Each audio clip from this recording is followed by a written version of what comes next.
The body of a young waitress is found in the mountains of Colorado. With no physical link to the killer, the only hope of catching him is to decode his darkest secrets.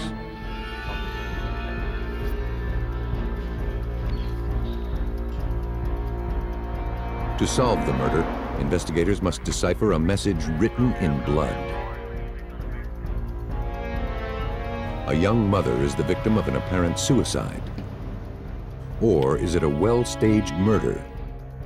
To prove foul play, detectives will have to build a solid case from a flimsy square of plastic. The path from victim to killer is rarely clear. But with forensics as a guide, today's detectives can find the path to justice along the faintest trails of evidence.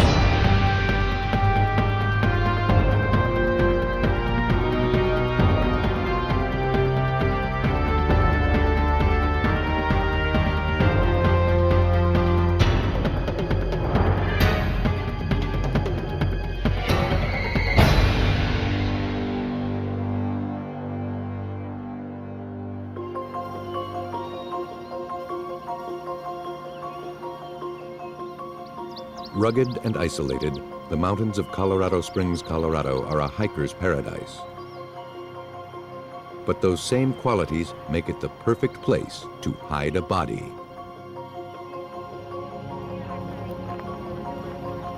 On June 29, 1997, the El Paso County Sheriff's Department was called to a shallow grave.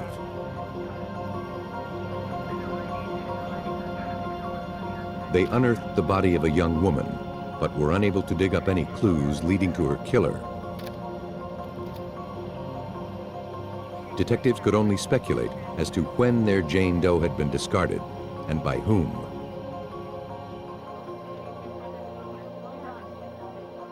Detective Michelle Hodges knew she had little to work with.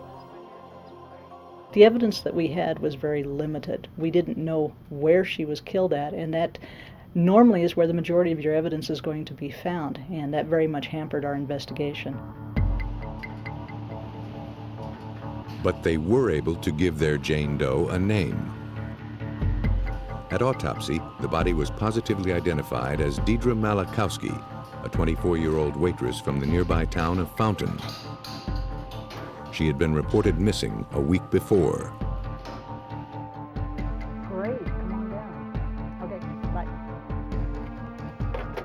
The victim had been killed by repeated blows to the head with a blunt instrument. Biological evidence found during an internal examination of the victim suggested that she'd been raped. For now, it was the only physical evidence connecting Deidre to her killer. The body had been exposed to the elements and contained fly larvae. Investigators hoped that these insects would help pinpoint the time of death. At the Arapahoe County Crime Lab, detectives turned to Thomas Adair, an expert in forensic entomology. Forensic entomology is the use of insects to answer a medical criminal question. Oftentimes this involves trying to determine how long a body has been exposed, how long it's been since females have laid eggs or larvae on the body. In murder cases where a body has been dumped outdoors, adult female flies usually locate the remains within minutes and begin depositing eggs. These eggs help experts calculate how long the body has been exposed. At the crime scene, larval flies had been removed from the victim's remains and preserved in alcohol. At autopsy, a second sample of insects was removed and kept alive. These two sets of larvae were sent to the crime lab for analysis. One set would be used to identify the species that had colonized the body. The other would tell experts how long the victim had been dead. The first step was to rear the live flies to maturity. In the rearing process, what we do is we take those immature species, the maggots, we place them in a jar with a food source, like in this case beef liver or chicken liver, and then allow them to progress to their adult stage. Once they've emerged, it allows us a little bit more ease in identification. Once the species was identified, Adair was able to pinpoint the exact age of the preserved larvae found on the body.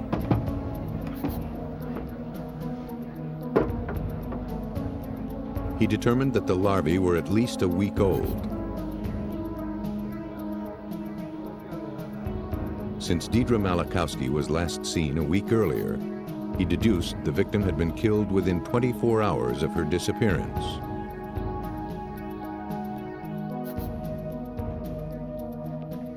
Now that she had a timeline to follow, Detective Hodges began questioning witnesses, starting with the person closest to the victim.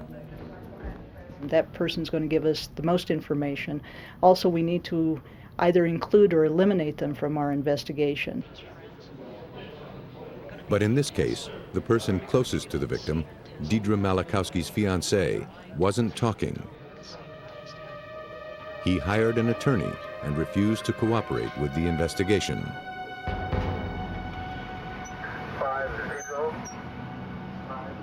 Detectives visited Deidre's neighborhood and spoke to Donna Yerke, one of the victim's oldest friends.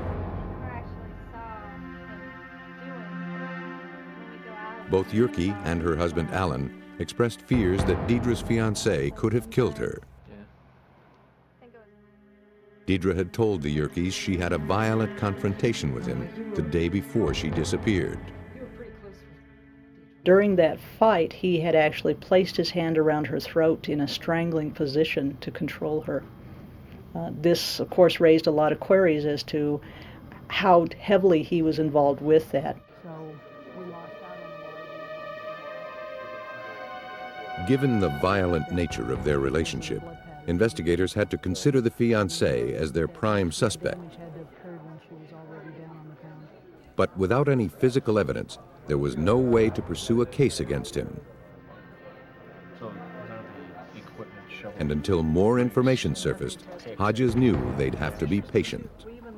We only had a one-time shot at things like this. If you don't have enough evidence when you initially arrest, then you may not be able to proceed with the case. And we didn't want anything like that. We didn't want an acquittal in a case. We wanted a solid case. But as the months wore on, investigators realized they might be waiting forever. In the interim, new cases demanded their attention. Almost 9 months to the day after Deidre Malachowski's unsolved murder, another body was found in the mountains. The young girl was fully clothed, but barefoot. Her shoes were found a few feet away.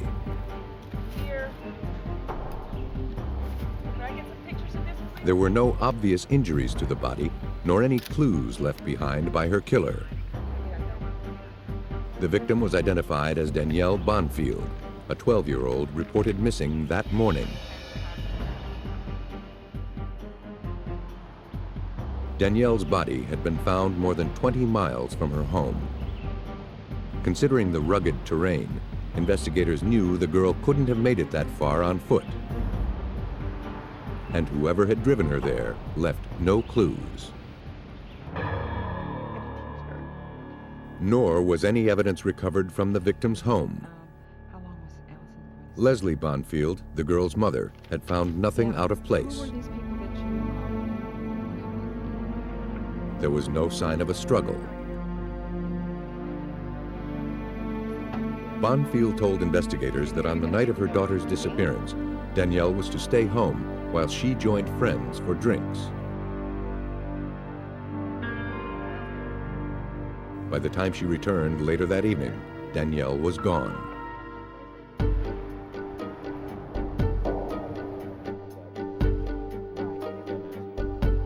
Detectives searched the area around the Bonfields' home and canvassed the immediate neighborhood. They came away empty-handed. The sheriff's department then traced phone calls made from the Bonfield home on the night of Danielle's disappearance. At 8:15 p.m., a call was made to a pager registered to one of the friends Leslie Bonfield was out drinking with. It was Alan Yerke. And upon hearing Mr. Yerke's names, my ears naturally pricked up, and it was like, whoa, what are you talking about, Alan Yerke? Alan Yerke, a witness from the Malachowski murder, had now surfaced on the periphery of the Bonfield murder. He was brought in for questioning. Yerke told police that he was out with Leslie Bonfield and some friends the night Bonfield's daughter disappeared.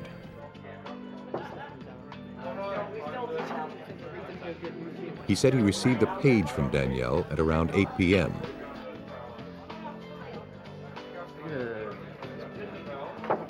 Instead of telling Leslie Bonfield about it, Yerke decided to leave the bar and look in on the girl himself.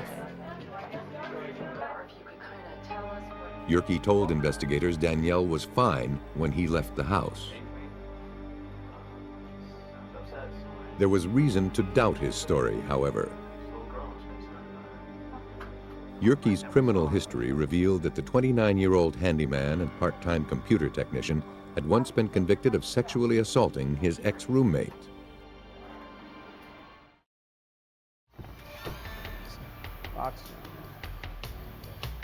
Detectives obtained a warrant to search Yerke's car. It was impounded and analyzed by the Colorado Springs Police Department. The vehicle was littered with garbage, clothing, and papers.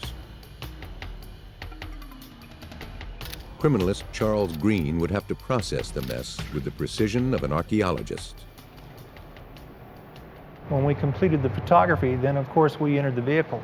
We had to enter that and remove items layer by layer, collecting any items that could possibly have evidentiary value. Mike, let's get this stuff out of here. You might check up the blood. I'm looking at the blood. Beneath the piles of clutter, the car yielded 2 pieces of crucial evidence: Danielle's watch and her belt. The belt, investigators believed, may have been used to strangle her. Green found more menacing evidence as the search continued. We discovered almost immediately blood pattern stains that were located on the front windshield. These blood patterns were quite definitive. Another group over here. The pattern of the blood seemed to be the result of blunt force trauma. We're doing a presumptive blood test here. Swabs were taken and sent to the lab. These samples matched the victim's blood type. Alan Yerke was arrested for the murder of Danielle Bonfield. Having tied Yerke to the murder of the young girl, investigators now hoped they could find some link to Deidre Malachowski, the waitress found murdered 9 months earlier. Blood and DNA samples were taken from the suspect. They matched the fluid samples found in Malachowski's remains. Although investigators confronted Yerke with this damning evidence, he denied knowing anything about Deidre's murder. He also claimed he had slept with the victim several days before her disappearance, but that it had been consensual. Yerke just explained away any biological evidence they might find. Investigators would have to dig deeper. Okay, I want to look at that too. Get some more bags. Yerke's cluttered car yielded the pivotal clues in the Bonfield murder. They hoped that it would also contain some link to the Malachowski case. Hours were spent revisiting the vehicle and its contents, but not a single scrap of evidence relating to Deidre Malachowski was recovered. Nor were there any obvious clues in the trunk. Instead, technicians found it filled with computer disks and software. John, I got this thing open a minute ago. You want to take a look inside? Sure. The trunkload of floppies and CD-ROMs hardly seemed a momentous find. But as today's detectives know, It could provide a treasure trove of evidence. Though traditional methods had failed to turn up any clues, this stash gave forensic specialist John St. Augustine a whole new hunting ground. Computer forensics is important because we're coming across more media in more scenes now. It's no longer just, here's the bloody knife and the gun or the bullet. Now we're finding more and more pieces of digital media. Altogether, 50 CD-ROMs and 400 to 500 floppy disks were seized from Yerke's car and home.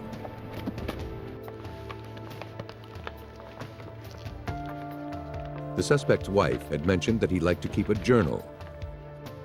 Though they knew it was a long shot, investigators needed to find out if he'd ever confessed his crimes electronically. St. Augustine had a tough road ahead of him. In order to preserve the integrity of the evidence, he had to copy every file found on every disk, the equivalent of an entire room filled floor to ceiling with paper. Next, he had to search through individual files, looking for anything associated with a crime. I soon discovered a floppy containing the resume of Mr. Yerke, some jobs that he had worked at, as well as a file called My Sins. I attempted to open it by double-clicking on it, for lack of a better word, to open the file. Immediately, what came up was, this file is password protected. He tried every method he knew to crack the code, but still couldn't penetrate Yerke's defense. It was obvious that whatever was in this document, Yerke had done everything to keep his sins hidden.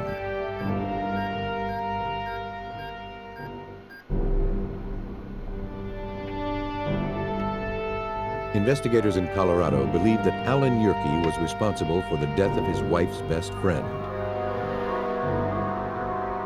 But without any physical evidence linking him to the crime, their only hope of solving the case was to hack an encrypted computer file entitled My Sins. With the help of some powerful software, John St. Augustine was finally able to obtain Yerke's secret password. God help. When I entered the password, God help, into the My Sins document, immediately up came a screen that said, My Sins is reserved by Alan R. Yerke. Now I knew that Mr. Yerke was the author of this particular file. St. Augustine was finally able to open the cryptic file. A list of Alan Yerke's crimes appeared on the screen, including the murders he'd committed. Perhaps more chilling was a list of murders he planned to commit in the future. Included in the list was the rape and murder of Deidre Malachowski. This on-screen confessional bore out investigators' suspicions.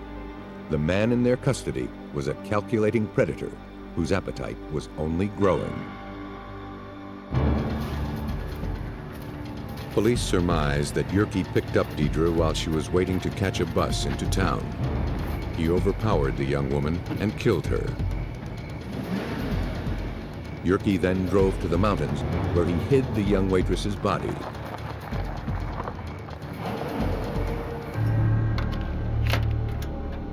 But the killer couldn't keep from confessing. Alone, in front of his computer, Yerke divulged his secrets.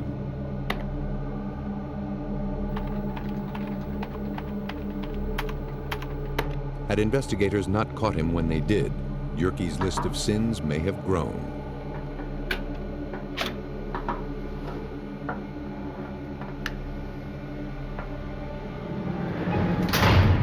Faced with this evidence, Yerke pled guilty to the murders of Danielle Bonfield and Deidre Malachowski. He is serving a life sentence plus 50 years without the possibility of parole. Without the skill of the forensics team, the path between Yerke and his victim would have been impossible to trace. In Texas, the trail was clearly marked in blood. Just off the Texas coast, The island of Galveston woos residents with 32 miles of Gulf beaches and balmy weather year-round. But like human nature, the wind and waves belie a furious capacity for violence. On a Saturday morning in June 1995, a Galveston man found some money on a suburban lawn. It was covered with blood. Searching for the source of the bloody bill, he noticed that the back door of a nearby building was open. The apartment inside was being renovated, but no one responded to his calls. Miller! Hey, Miller! Hey, come on, Miller. Miller! Inside, he found his neighbor, 32-year-old John Miller, dead. He'd been stabbed.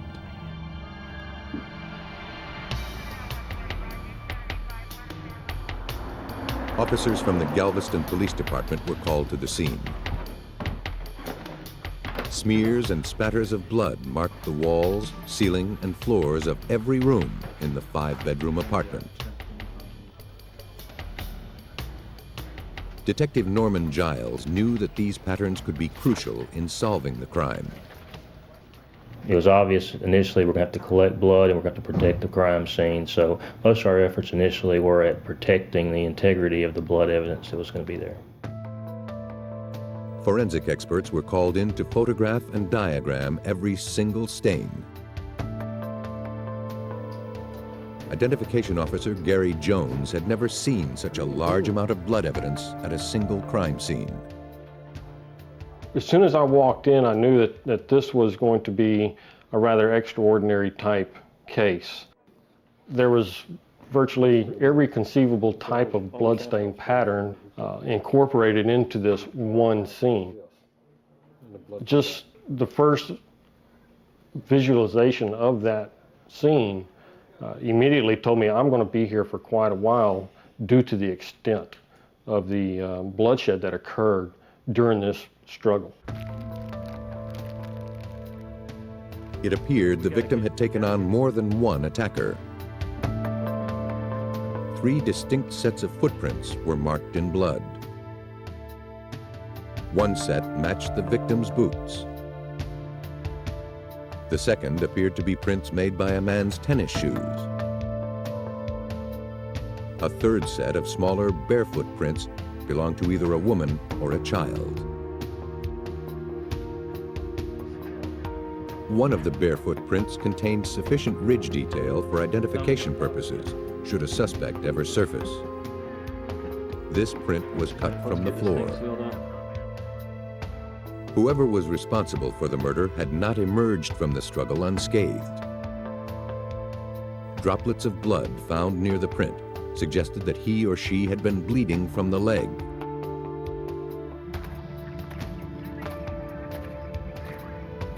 Following the trail of blood droplets, investigators found what appeared to be the murder weapon, a 4-inch single-edged blade. The knife was taken into evidence, but all fingerprints had been wiped from its surface.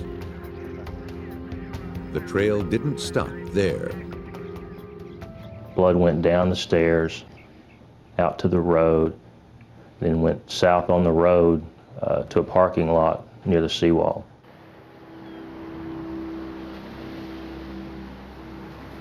There, the path of blood disappeared into the water. With no fingerprints, no witnesses, and no apparent motive, the case ground to a halt. In speaking with friends of the victim, detectives learned that Miller was last seen the night before the murder at a neighborhood bar.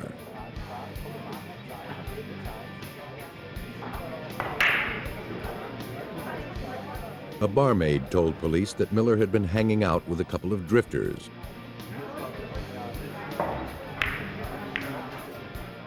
The man was in his 30s, the woman in her 20s. Whether they were suspects or witnesses remained to be seen. But these vagrants could be anywhere by now. Without knowing their names, chances of finding them were slim.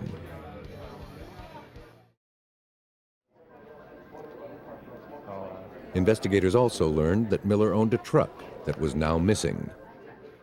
We spoke with the family members that we could locate there at the scene, and nobody knew the location of the truck. So we thought that the truck was probably stolen at the time of the murder. Although an all-points bulletin was issued on the missing pickup, it was nowhere to be found in the Galveston area. Several days later, Houston police reported they'd found the truck in a parking lot. They immediately arranged to have it returned to Galveston. Meanwhile, Giles canvassed businesses along the Houston highway where the truck had been found. We came to a hotel along the way, and we went inside and checked with the clerk, and the clerk actually did remember seeing a male and female that fit the description of the persons that had been seen with Mr. Miller in Galveston. They said the female was walking. She appeared to be limping. Police believed the woman had received the injury at John Miller's apartment. But even with a wounded leg, the couple managed to stay one step ahead of police.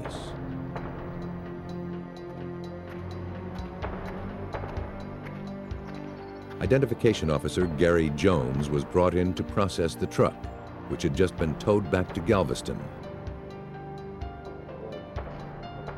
He wasn't optimistic about what he'd find. One of the primary concerns that we had at that time was how much contamination had occurred to the vehicle during its transport and the time that it had been sitting idle in Houston. Jones processed the truck for fingerprints. On one of the door handles, he found the impression of a single thumb.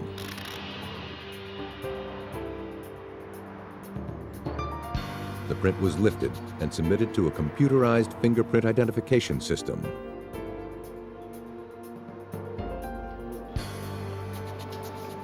A week later, the system came back with a hit.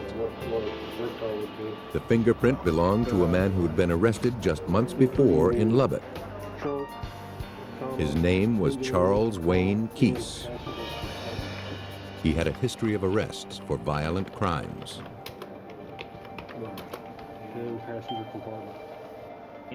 Linking Keese to the victim's vehicle was a positive step, but it only showed an association with the victim. It didn't prove Keese had done anything violent. So we had Mr. Keese's fingerprints on the truck, but we knew he'd been in the truck on times other than the time of the murder. Through food stamp records, police finally found Keese and his girlfriend in Lubbock, some 500 miles away. Armed with a warrant, detectives brought them to Galveston for questioning. Guilty or not, Keese and his girlfriend were among the last people to see John Miller alive. Investigators were eager to speak with them. While the girlfriend's footprints were taken, investigators turned their attention to Keese. Keese admitted that he and his girlfriend had hung out with Miller at a bar on the night in question. He said that Miller then drove them to a pool hall where his truck broke down. There, Keese said, they went their separate ways. His girlfriend's footprint had been compared to the bloody print found at the crime scene. The size of the prints was the same, but technicians would have to be more precise. Like fingerprints, toe prints have a unique pattern of loops and whorls that can be used for identification. Technicians compared the details of the crime scene toe prints with those taken from Keese's girlfriend. They matched perfectly. We had her foot in blood in Mr. Miller's house, so we knew that she was there at the time of the murder.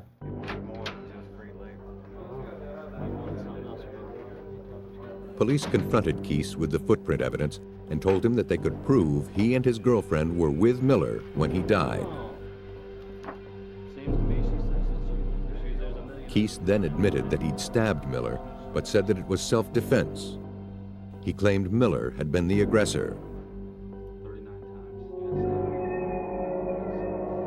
Police didn't believe that it would take brutal force for Keese to protect himself against an unarmed man. But without proof, it was possible that a jury might side with Keese. Galveston police faced a new hurdle.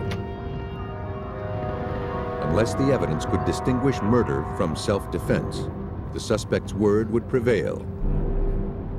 The only hope for justice was to coax the victim's story from the trail he left in blood.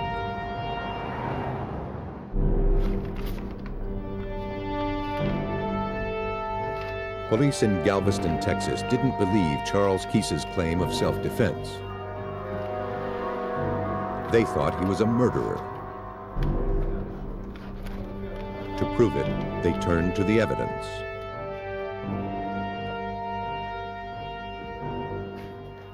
The key to success in working a crime scene is being able to listen and understand what that crime scene is telling you. In this case, it involved listening to what was left by the victim in his own blood. To illustrate the brutality of the murder and disprove the suspect's account, Jones needed to reconstruct the crime from the patterns of blood. Investigators found 2 distinct sets of shoe prints at the crime scene and 1 set of footprints. Using photographs as a reference, Jones traced each player's prints through a layout of the home. Jones theorized that Keese attacked Miller and pursued him to a corner of the room. The victim's boot prints were followed closely by Keese's tennis shoe prints. Keese's girlfriend got caught up in the struggle. Her bare footprints show that she ran out the back door. Miller's boot prints moved toward the front door. The killer's prints followed. Blood spatter on the door led police to suspect that the fatal blow was delivered as Miller tried to escape. He never made it. He slid down the wall and collapsed on the floor.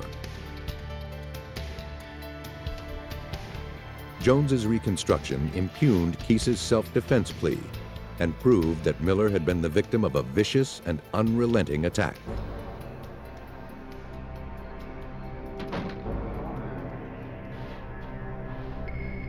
Investigators believe that Miller offered the drifters a place to stay on the night in question.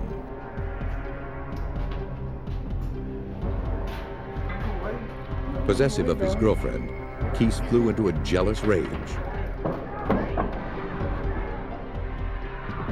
He stabbed Miller while the unarmed victim fought to get away.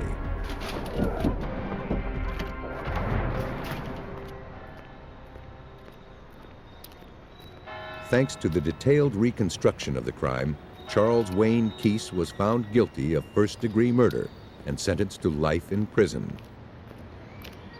Charges against his girlfriend were dropped.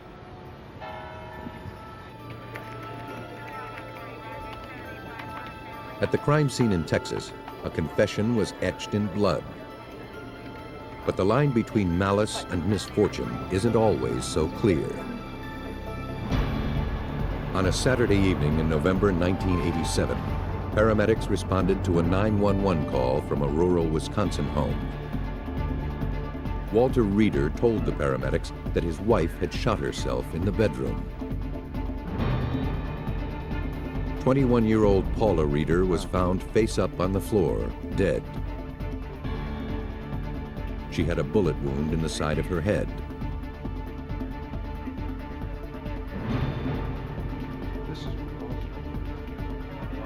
Reeder told paramedics that he'd found his hunting gun next to her body. He'd returned it to its case to keep it away from his small children.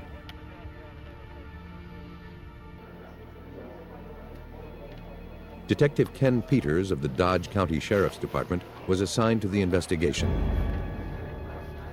Though it appeared to be a suicide, Peters treats all violent deaths as homicides and works backwards.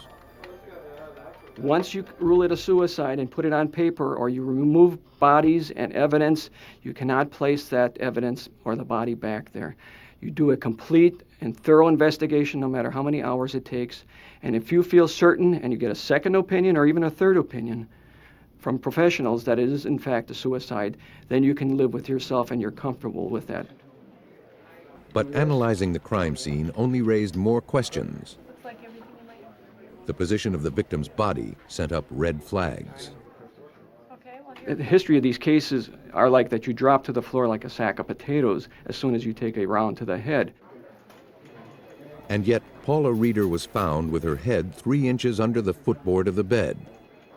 It defied logic, unless something or someone had moved her. The condition of the weapons seemed odd as well. Because they're fired at such close range, guns used in suicides are normally covered in blood and tissue. The gun found in the Reeder house was relatively clean, with small amounts of blood on the barrel, butt, and grip.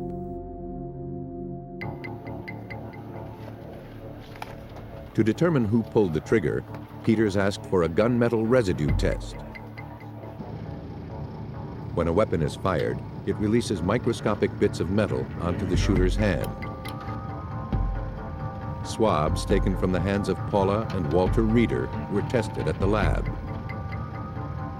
Both of the Reeders tested positive, but in low levels. The inconclusive findings indicated they had both touched the gun. It didn't prove who fired it.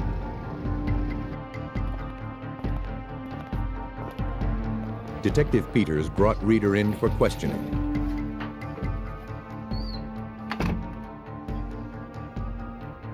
Walter Reeder said that he and his daughter Misty were in the basement stacking wood when they heard a loud thump upstairs.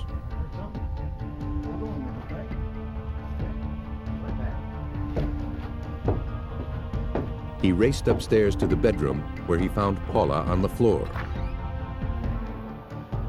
When asked why his wife would want to kill herself, Reeder said he didn't know. Peters hoped he could find the answer that Walter Reeder couldn't supply. He went to talk to Paula's mother.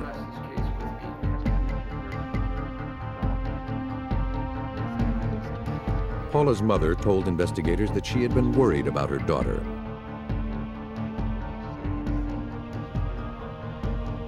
At Paula's request, she had flown into Wisconsin the day before. She said that Paula and the children were going to leave Walter and return with her to Florida.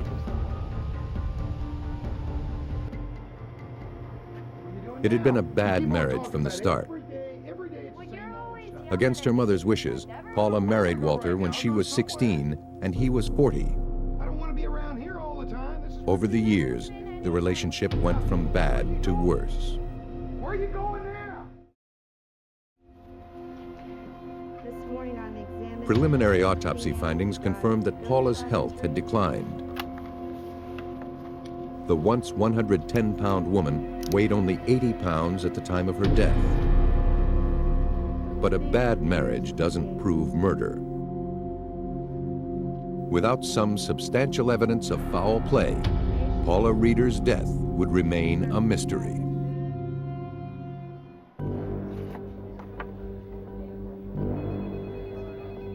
Investigators in the Paula Reeder case were still not convinced that the young mother had killed herself.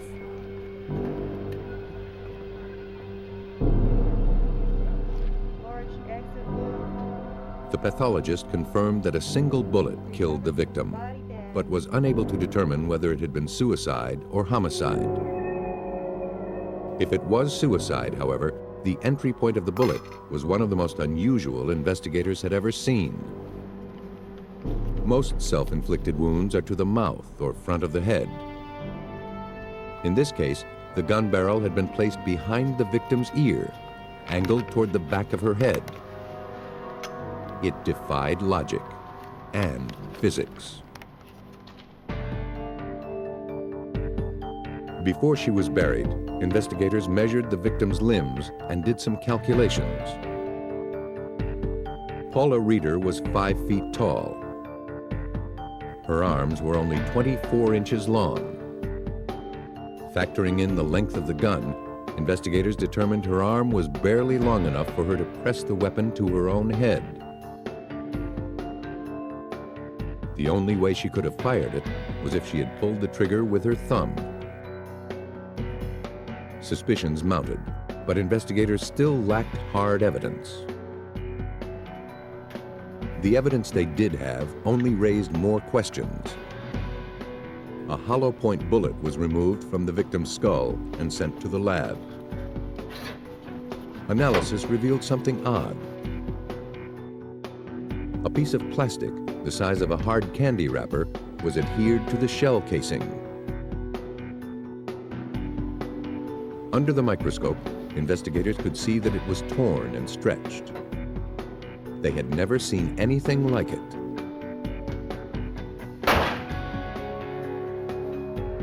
Simulating the awkward way in which Paula Reeder would have to have held the gun, ballistics experts fired test rounds through different types of plastic. But unlike the sample recovered from the victim's head, these samples simply melted and burned.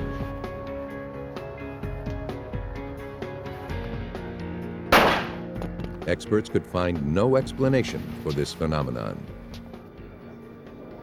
Though they didn't have the physical evidence to prove murder, Detective Peters stayed in touch with the victim's family and friends, hoping some crucial testimony would eventually surface. The more he learned about Paula's relationship with Walter, the more he believed that her husband killed her. A number of letters Paula had written to friends and family spoke of Walter's abuse. She told friends that Walter actually showed her the bullets that would end her life.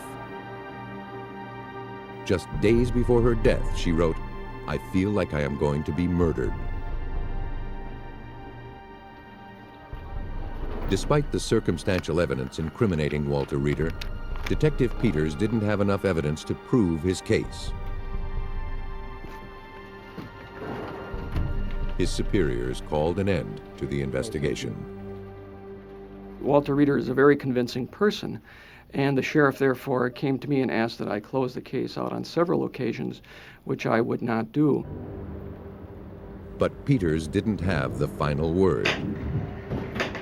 Without a clear determination of homicide from the pathologist, nor any conclusive evidence that Walter Reeder had pulled the trigger, the district attorney knew he couldn't get a criminal conviction. The case was closed.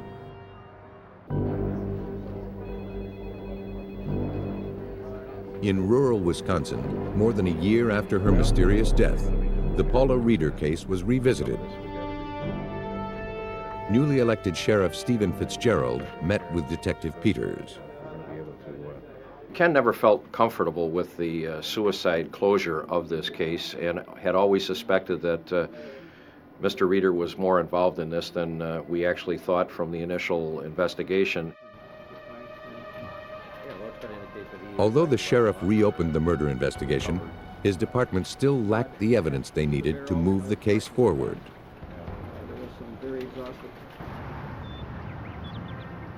Dodge County detectives hoped they'd get the proof they needed from the Wisconsin State Crime Lab. They scheduled a visit with forensic scientist Ken Olson. So we asked that they bring the photos of the crime scene, the gun, the plastic that was recovered from the victim's head, and her clothing. So they brought that stuff out, and we had a meeting and went over the case. The forensics team pored over the crime scene photographs, looking for some proof of murder in the blood spatter. Well, we don't want to. But as they studied the evidence, their attention quickly turned to the mysterious piece of plastic found on the murder bullet. This plastic has a dome shape to it, like bubble pack does. One of the scientists offhandedly observed that its domed shape resembled bubble wrap. At just the same moment, a colleague made a pivotal discovery. He had been carefully scrutinizing a photograph of the closet where the gun was stored. wads of bubble wrap were clearly visible. And it was about that time I think we all thought, well, what happens if somebody tried to wrap bubble pack around a gun and make it act like a silencer? Could we get plastic to travel with the bullet? If Walter Reeder wrapped the weapon before shooting his wife, it could explain how plastic became attached to the bullet. Investigators followed up on their hunch.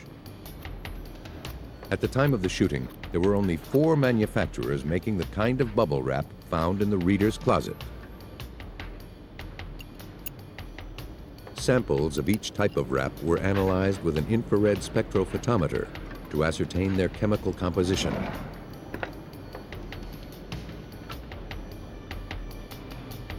They compared these results with the plastic recovered from the victim.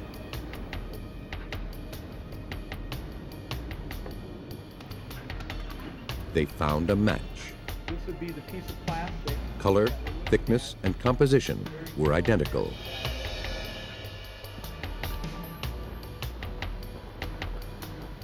Hoping to prove that the plastic could travel with the bullet, technicians fashioned a silencer made of this particular bubble wrap.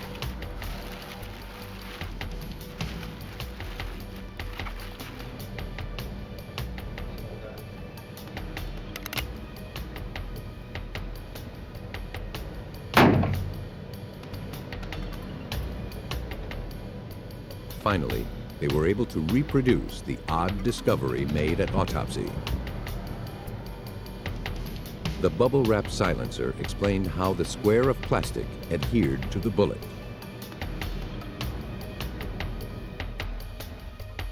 To try and explain the lack of blood spatter on the gun, investigators did another test fire with the silencer, this time into a blood source.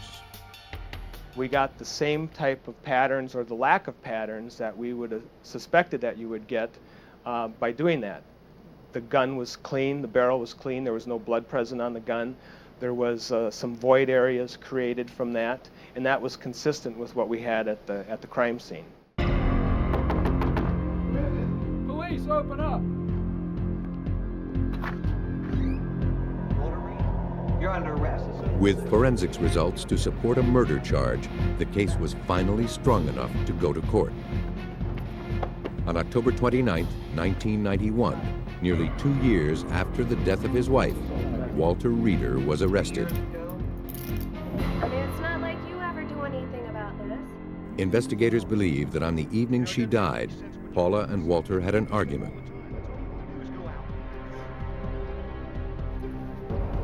Walter, angry that his wife was going to leave him, decided to end the marriage on his terms.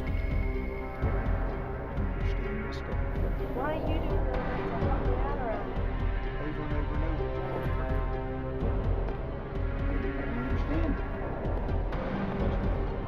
the Walter Reeder knocked his wife unconscious.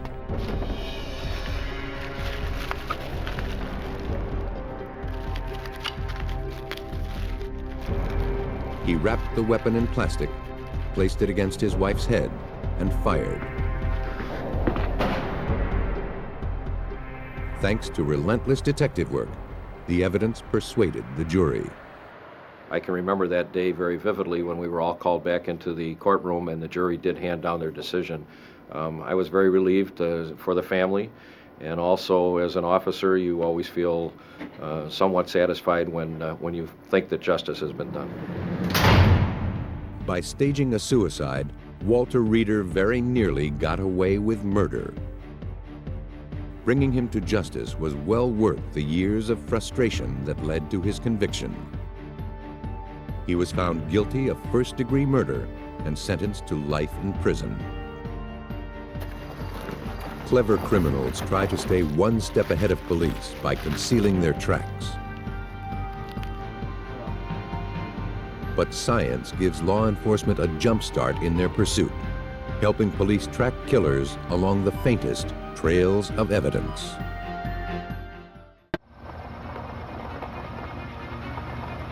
"7 years after a woman vanishes, a trail of evidence leads investigators to an isolated boat ramp on the Missouri River. They must pull proof of her murder from the murky river. In a rural Virginia county, a skull and a piece of jewelry are the only clues police have to identify a victim. But will it be enough to catch a killer? A woman is missing for weeks. When her body is discovered, the police must piece together their case from a few torn shreds of tape. When someone disappears, it's difficult for police to prove murder without a body. But today, forensic science can find justice for a victim months and sometimes even years after they have gone missing.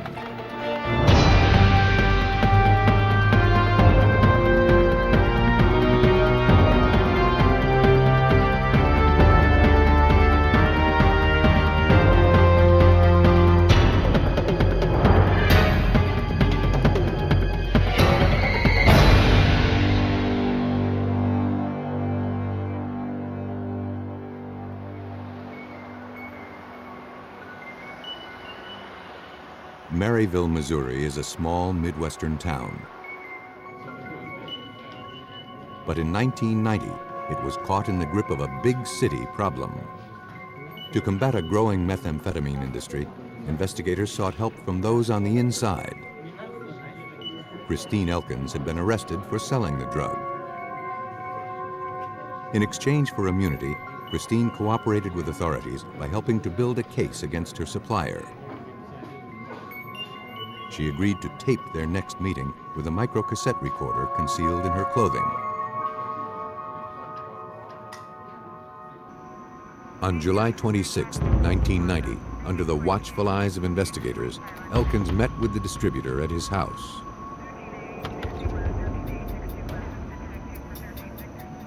You got the stuff? From the moment she walked in, Tony Emery, her dealer, was suspicious. What are you doing? He grabbed Christine and searched her. I don't know what you're talking about. No, you are. He threatened to kill her if she ever betrayed him. When you cool off, okay? Agent Mike Schmitz headed up the case for the Bureau of Alcohol, Tobacco, and Firearms. She came back afterwards extremely upset, stating that he knew that I was wired. He attempted to locate the recorder. She was extremely upset. Christine told agents that she was afraid for her safety. They urged her to stay away from Tony. When agents tried to listen to the tape, it was indecipherable. The case against Tony Emery would have to be made on informant testimony. A few weeks before Christine was scheduled to testify against him, police received a call from her mother. She hadn't heard from her daughter in several days, and she was worried.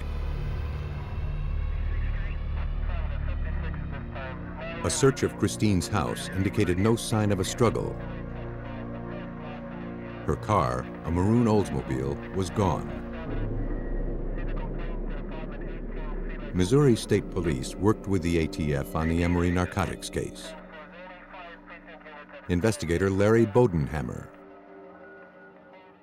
Well, the investigation changed after her disappearance because after a period of time, it was like, well, where is she? You know, what has happened to her? Has she left on her own accord, or has something happened to her? Investigators interviewed Christine's friends and acquaintances. One friend told police she'd seen her around 10 o'clock the night she disappeared. Christine had asked her to watch her son for a few minutes while she met someone. Christine made a chilling prediction as she left. If she wasn't back in a few minutes, she'd be in the morgue. No one had seen her since. All right, I need to bring everybody up to date. The ATF and the police now suspected that Tony Emery was behind her disappearance. He had a strong motive, but without evidence of an actual crime, authorities could not prove his involvement. 3 weeks later, Maryville police received a tip from a federal drug enforcement agent in Colorado. Sergeant Strong. A methamphetamine manufacturer facing time in federal prison wanted to make a deal. Get our plans together and stuff. He claimed he knew about the murder of a female informant in Maryville. All right, that'll work. Investigators Talk to you later. feared he was referring to Christine Elkins. Maryville police and ATF agents flew to Colorado to question James Witt. He told them he manufactured methamphetamine for Tony Emery and his cousin Herb Emery. He said he'd heard the two men talking about killing an informant in Missouri. In exchange for leniency, Witt agreed to meet Herb Emery and wear a wire. Authorities hoped their conversation would provide details of the alleged murder and possibly lead them to Christine Elkins.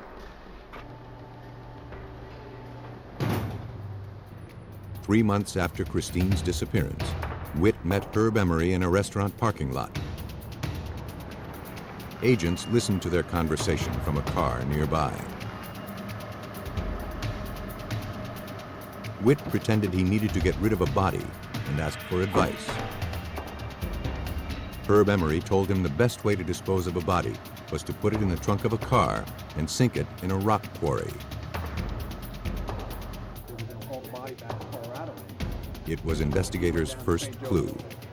Using detailed maps, they identified rock quarries deep enough to conceal a car. But the Midwest, famous for its native limestone, had literally hundreds of quarries. To narrow their search further, they had to think like a killer. If you've got a person in the trunk of the car, what would you do? Would you drive a long ways when it wasn't your car? You could break down. If you were to find a rock quarry, it would have to be something close. It would have to be something that you didn't have to drive. It's a very wet season. You wouldn't have to drive through a field because you might get stuck.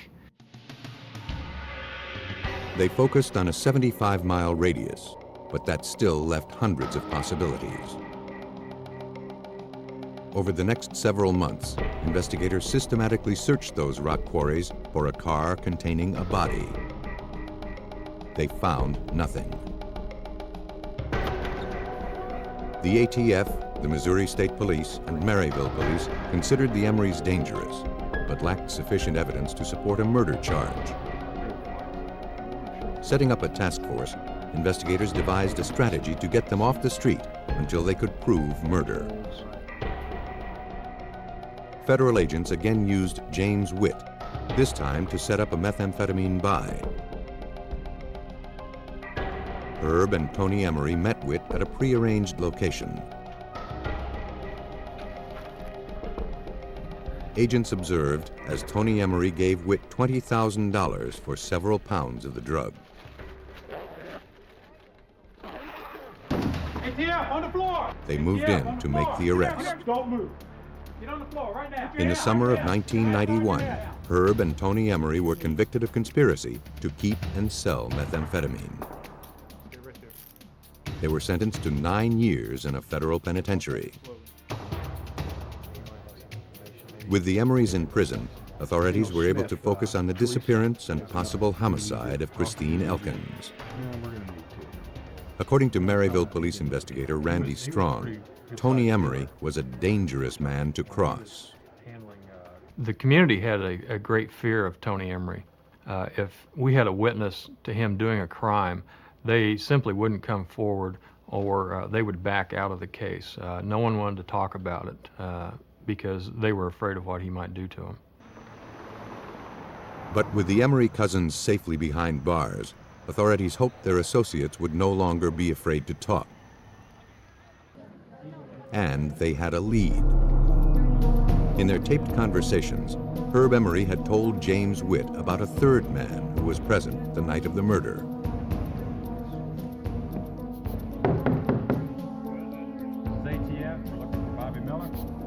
Bobby Miller was a friend of Herb's in Colorado. But when investigators tried to question Miller, they got nowhere. Even from prison, the Emerys cast a frightening shadow. Investigators went to one of the Emerys' rental properties mentioned in a monitored conversation between Herb Emery and James Witt.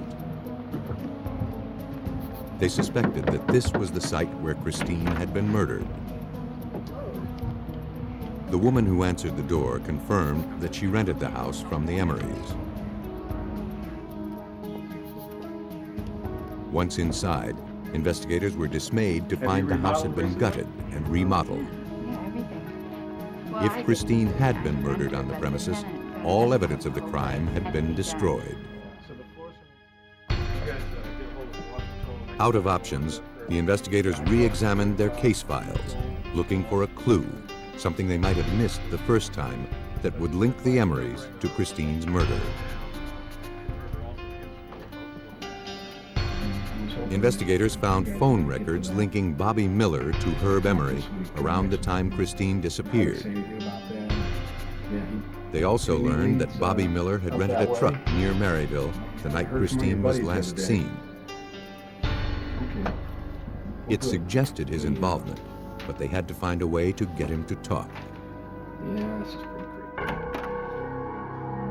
In September 1996, 6 years after Christine's disappearance, police went back to Miller. Okay, Bobby, you know why They you're offered here him today. immunity in exchange for his testimony. And your attorney has given us On the permission advice to of his give your attorney, statement. Miller took the deal. You really pin all this down? Miller admitted he was outside Herb Emery's rental property the night Christine Elkins disappeared.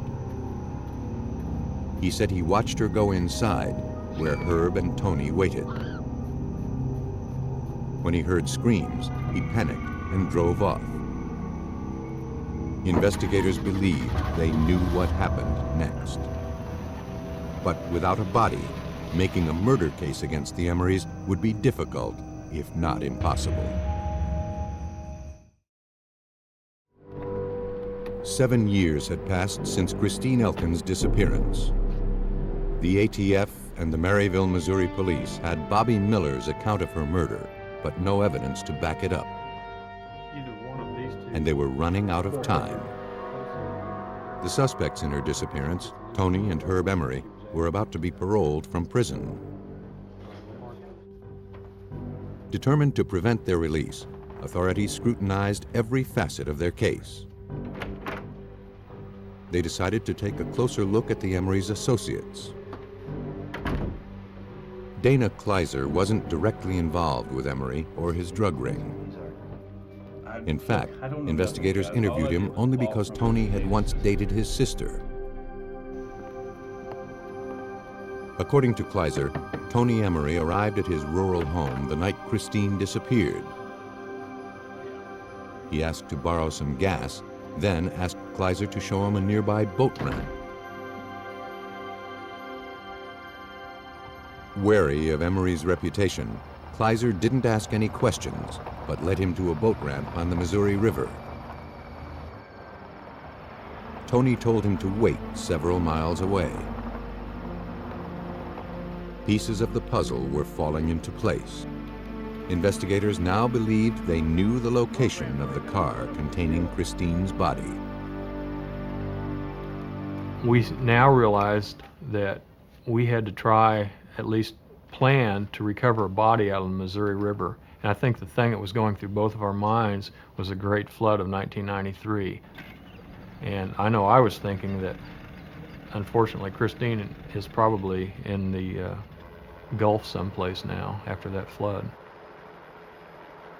The currents of the Missouri River are normally powerful enough to move something the size of a car great distances. During the 1993 floods, the river became a raging torrent that overflowed its banks and caused millions of dollars in damage. It was yet another long shot, but it was all investigators had to go on. To make a case against the Emerys, they had to find Christine's car. They enlisted the help of a non-profit organization called NecroSearch International. These Colorado-based scientists helped law enforcement around the world find clandestine graves and hidden evidence.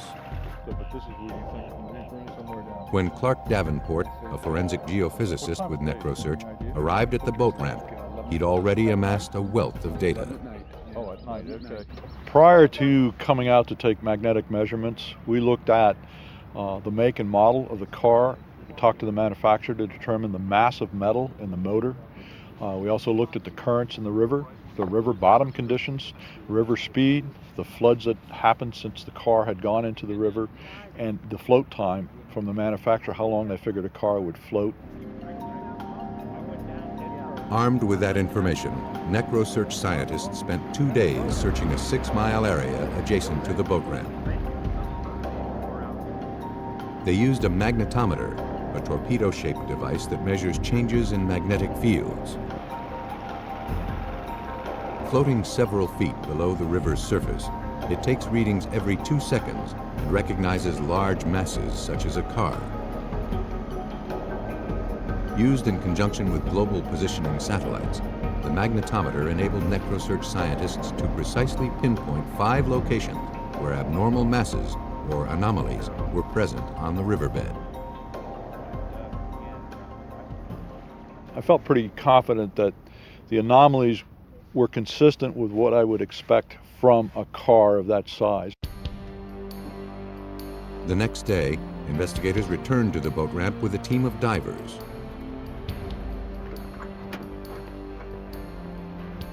Fighting the murky river's current, the divers searched the 5 areas Davenport pinpointed as likely locations for the car.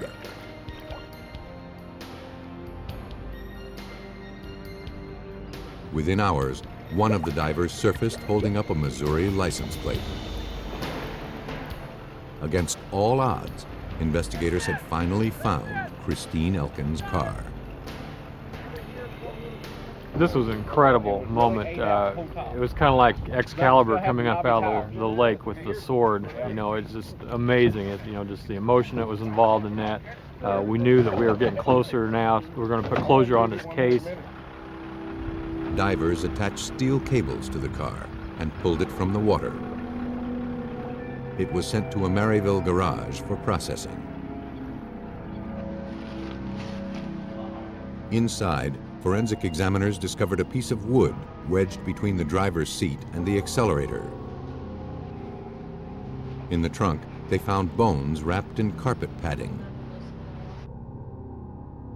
Using hospital x-rays, the medical examiner confirmed that they had finally found the remains of Christine Elkins. The autopsy revealed a large hole in the skull, consistent with blunt force trauma. Christine had apparently been beaten to death. Investigators had the physical evidence they needed to charge the Emorys with murder. They believed Tony found out Christine was going to testify against him and offered her money to disappear. She was too terrified to turn him down. But when she went to the house that night, the Emorys had other plans. Once inside, Tony and Herb attacked Christine. Tony dealt the lethal blow, striking her in the head with a heavy flashlight. Her body was wrapped in carpet padding, put in the trunk of her car, and driven to the boat ramp. There, Tony rigged the accelerator and sent the car down the ramp into the river. Herb Emery pled guilty to murder and was sentenced to 22 years in prison. Tony Emery was convicted of first-degree murder and sentenced to life in prison without the possibility of parole. In Maryville, authorities knew the name of the victim and suspected killers, but struggled for 7 years to find her body. In a rural Virginia county, investigators had to identify a body before the search for a murderer could even begin. Amelia County is a sprawling community, located in the rolling hills of western Virginia. It's a neighborly area with a low crime rate. Not the place for murder.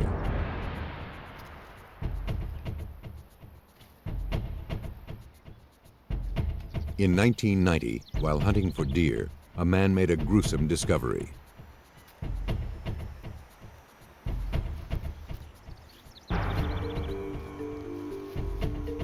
On an embankment near a small creek, he found a human skull. He took it to the Amelia County Sheriff's Department. Sheriff Jimmy Weaver examined the skull. Its condition told him it had been outside for some time. The presence of a long reddish hair, as well as the skull's small size and features, suggested that the victim was probably female.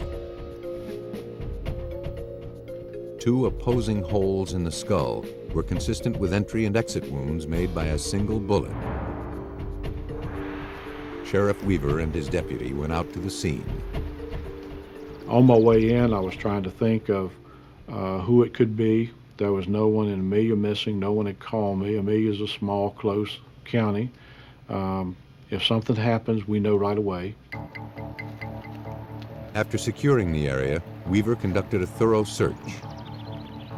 They found more bones, jewelry, part of a blanket, and a piece of denim. Concerned that animals might have scattered additional clues, the investigators broadened their search. They soon discovered what appeared to be an arm bone and a gold bracelet. The evidence seemed to confirm Sheriff Weaver's original theory that the victim was female. Weaver sent the evidence to the Virginia State Medical Examiner's office in Richmond for analysis. Chief Medical Examiner Marcella Fierro examined the remains. The skull told her a great deal about the victim. First, it showed that it was a young white female. Second, it showed that it had a gunshot wound and that there was injury related to this gunshot wound, and that the trajectory of where this bullet went in and where it fractured on the other side indicated it had a path that was lethal. As the examination of the skeletal remains continued, the medical examiner's office was able to establish that the victim had been 5 feet 2 to 5 feet 4 inches tall, with reddish blonde hair. The description was distributed to law enforcement agencies across the state of Virginia. The search was on for any missing women matching Amelia County's Jane Doe.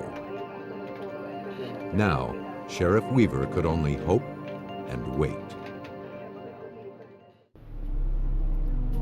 In January 1990, the Sheriff's Department in Amelia County, Virginia, needed a lead to establish the identity of skeletal remains found in an isolated area. It wasn't long in coming. Police in Chesapeake, Virginia, reported that a woman who fit the victim's description had been missing for 8 months. Dental records confirmed the victim was 29-year-old Regina Butkowski, known to her friends as Jeannie. The same day, deputies showed Jeannie's mother the jewelry recovered from the scene. She identified it as her daughter's.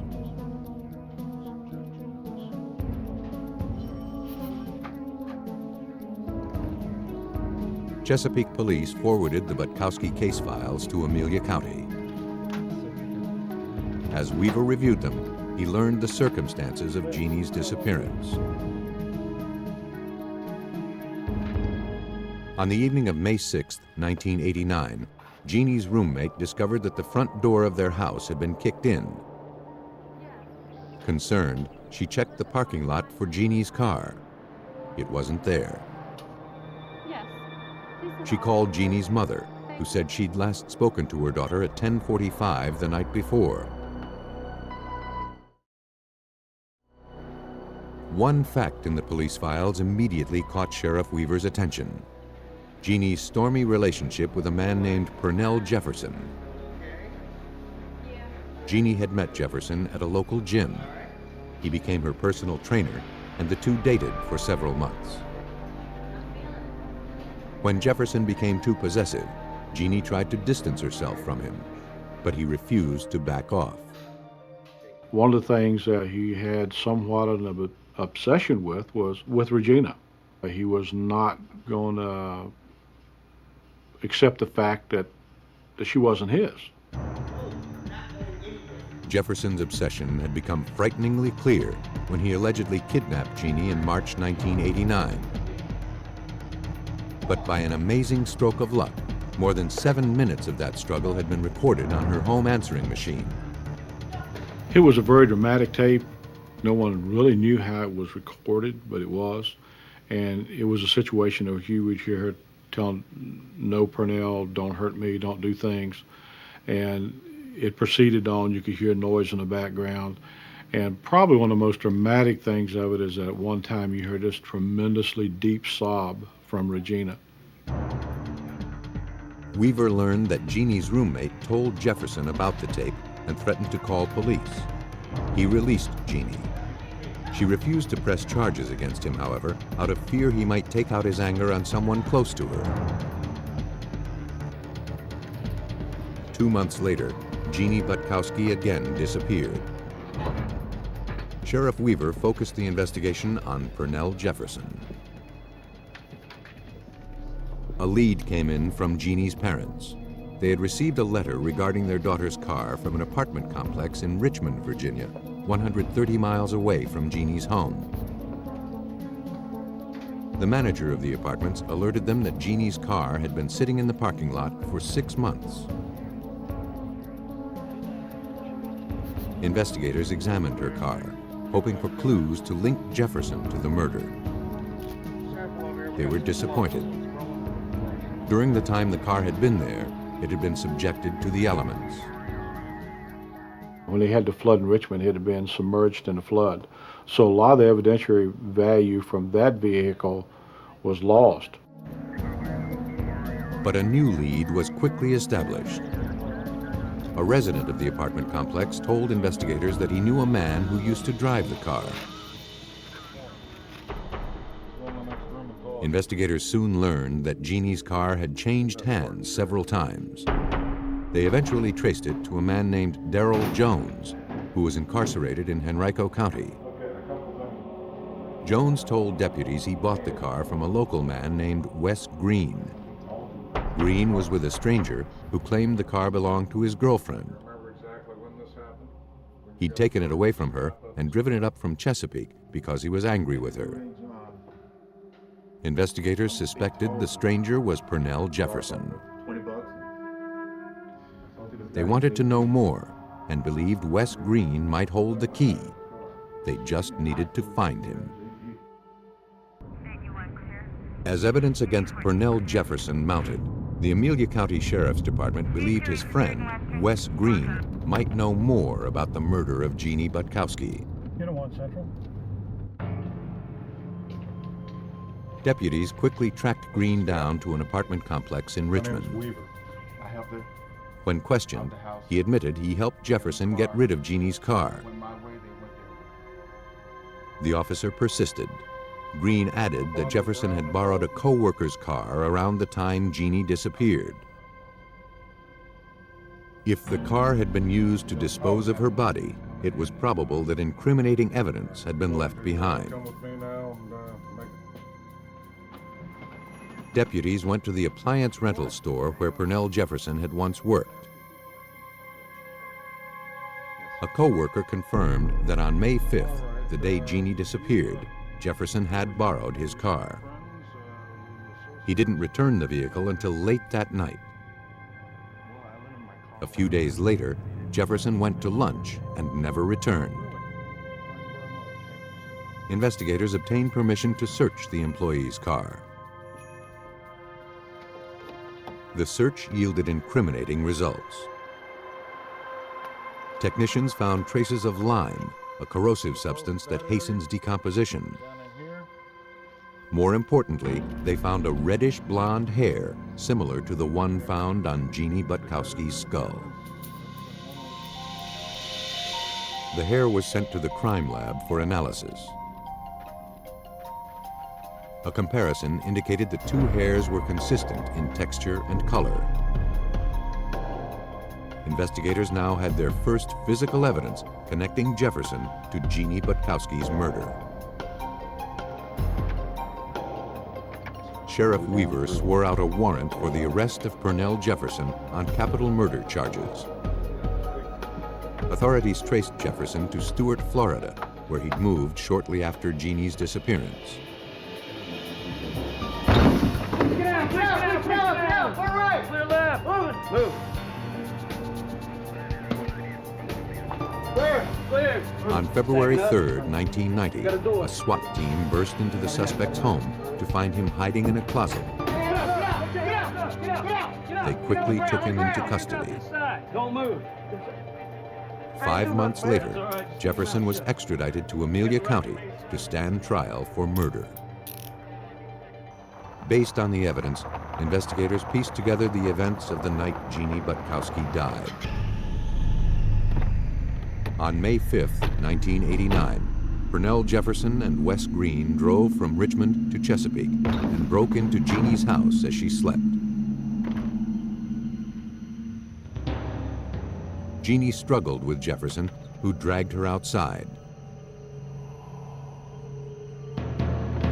He forced her into her own car and sped away. Green left separately.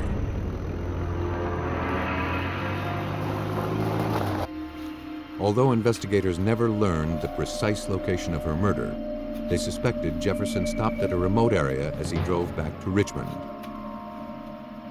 He initially disposed of her body just outside the city. Fearing it might be discovered there, Jefferson recruited Wes Green to help him move the body to Amelia County, where they buried it in a shallow grave. Pernell Jefferson thought he'd covered his tracks, but he underestimated Sheriff Weaver and his deputies. He thought that he would bring her out to a rural county to where probably there was a rural law enforcement agency that wouldn't find it, or if they did, wouldn't solve it. On March 28, 1991, Pernell Jefferson stood trial in Amelia County for killing Jeannie Butkowski. He was convicted of capital murder and sentenced to life in prison with a minimum of 25 years. Wes Green was also charged and convicted for his role in Jeannie's abduction. In a murder investigation, police often discover the killer was close to the victim. But when a killer preys on a stranger, he is far more difficult to find. Nestled at the junction of two rivers, Wichita, Kansas is an all-American city with a touch of Old West charm. In this story, some of the names have been changed. On September 17, 1995, a woman phoned the Wichita police to report a missing person. She said her friend, Jody McCown, got into a maroon car on South Broadway around 1:30 the night before and hadn't returned. Most missing persons turn up within a few days, but South Broadway is a tough neighborhood plagued by drugs and prostitution. The Wichita police immediately began looking for Jody McCown. Detectives contacted Becky Sims, the woman who called in the missing persons report, hoping she could give them more information. Becky told them she was with Jody and her boyfriend, Keith Perry, the night Jody disappeared. A man drove up in a maroon car and told them he was looking for drugs. He introduced himself as Chester Higginbotham. Jody and Keith got into the car to talk to him. Becky heard the man offer Jody $200 to help him find drugs. Jody was reluctant, but Keith said they needed the money. He took $100 and got out of the car. Detective Dana Gouge recalls Becky was uneasy about the unusual circumstances of Higginbotham's request. She was very suspicious of the situation because of the amount of money that was offered to Jody in this situation. She found it very strange. So strange that she wrote down the tag number of the car. Investigators traced the license plate to a resident named Matthew Murphy, who lived in the nearby town of Newton. They wondered who Chester Higginbotham was and how he was connected to Murphy. They ran a background check on the two men. I'm working on that now. They also ran a background check on Jody's boyfriend, Keith Perry. They soon learned he had several outstanding drug warrants. During questioning, Perry confirmed Becky Sims's account of Jody's disappearance, with one major difference. He denied encouraging her to join Higginbotham in the car. Suspicious of Perry's involvement, detectives obtained a warrant to search his apartment.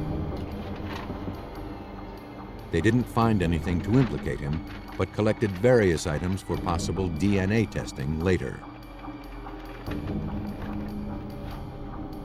By now, investigators had the results from the background checks on Chester Higginbotham and Matthew Murphy. A comparison of fingerprints, photographs, and DMV records proved that Matthew Murphy and Chester Higginbotham were the same man. He had arrest records for burglary and theft going back many years under both names. In fact, there were several burglary charges pending against the Murphy alias in Kansas, as well as other states. The identity change and arrest records made Lieutenant Ken Landwehr of the Wichita Police Department highly suspicious. When we find out that Matthew Murphy is an alias for Chester Higginbotham, it's again a clue that's going to show us that he's trying to hide his background, which has to mean that if he's hiding his background, there's probably something there that's more serious than burglaries and thefts.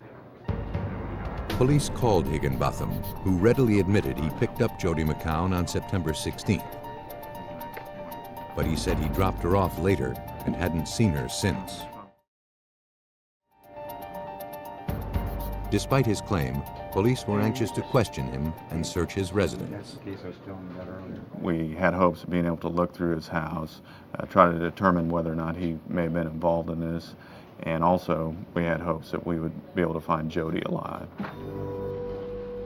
Because Higginbotham was the last person seen with Jody, investigators were able to obtain a search warrant.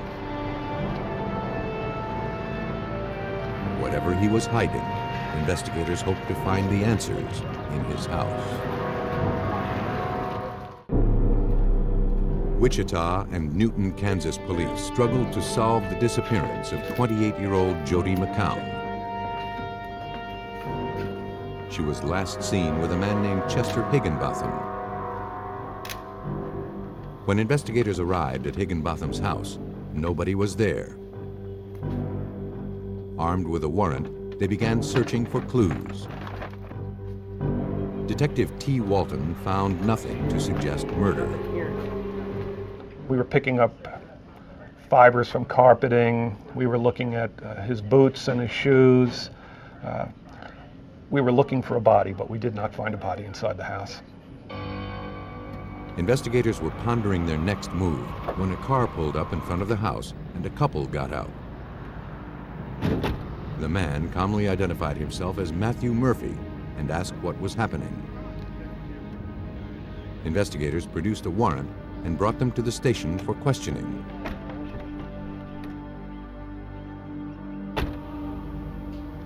Have a seat in that chair. Under interrogation, Murphy admitted his real name was Chester Higginbotham. All right, Mr. Murphy, we're here to ask you a few questions. He claimed he assumed an alias when he and his wife were placed into the federal witness protection program. According to Higginbotham, they were both witnesses in a mob-related murder case. Higginbotham reiterated his original account, that he picked up a girl fitting Jody McCown's description on September 16th. He said she was leaving town, so he dropped her off at the bus station around midnight. Okay, we want you to. To detectives, his story didn't quite ring true. His times of dropping Jody off were not consistent with the times that our bus stations were open here in Wichita, either the city buses or the trailway buses. By going in and questioning him about that, he was still insistent that that's what he did. We knew that that could not have been true. At the investigators' request, Higginbotham agreed to submit blood, hair, and saliva samples in the event a DNA comparison was called for in the future.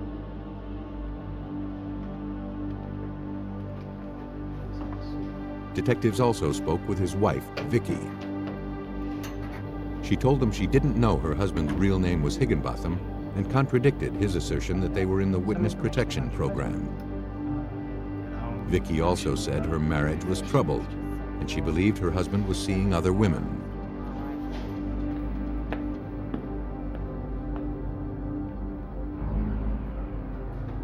When asked about the night Jody McCown disappeared, Vicky said she came home from work and found a note from her husband.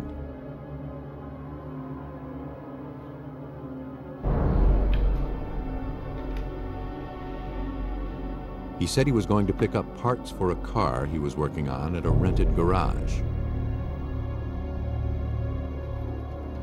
When he hadn't arrived home by 3 a.m., Vicky drove to the garage to look for him. She said she caught him with a girl in his car. Although her husband wouldn't let her near the vehicle, she could see a girl with brown hair in the passenger seat. When Vicky confronted her husband, he claimed he was only giving the girl a ride. Vicky told him to come home immediately and then left. She said her husband arrived at the house about 5 minutes later. Based on the contradictory information obtained from Vicky, investigators questioned Higginbotham again. When they asked him about the girl at the garage, he claimed she was a friend from a local bar. But detectives suspected it was Jody McCown. Armed with a warrant, police searched Higginbotham's rented garage. Inside the suspect's car, they found a wad of green duct tape with hair stuck in the adhesive. Investigators also collected a white button with thread, black zip ties, a roll of green duct tape, and yellow rope. Detectives now believe Chester Higginbotham had murdered Jody McCown, but they still couldn't prove it without a body. Over the course of several weeks, investigators conducted a thorough search of the area surrounding his rented garage, but they didn't find anything. Without Jody McCown's body, it appeared Chester Higginbotham might be getting away with murder. Weeks after her disappearance, Wichita police were no closer to finding Jody McCown. Though they suspected a man named Chester Higginbotham was involved in her disappearance, they had no solid proof that a crime had even been committed.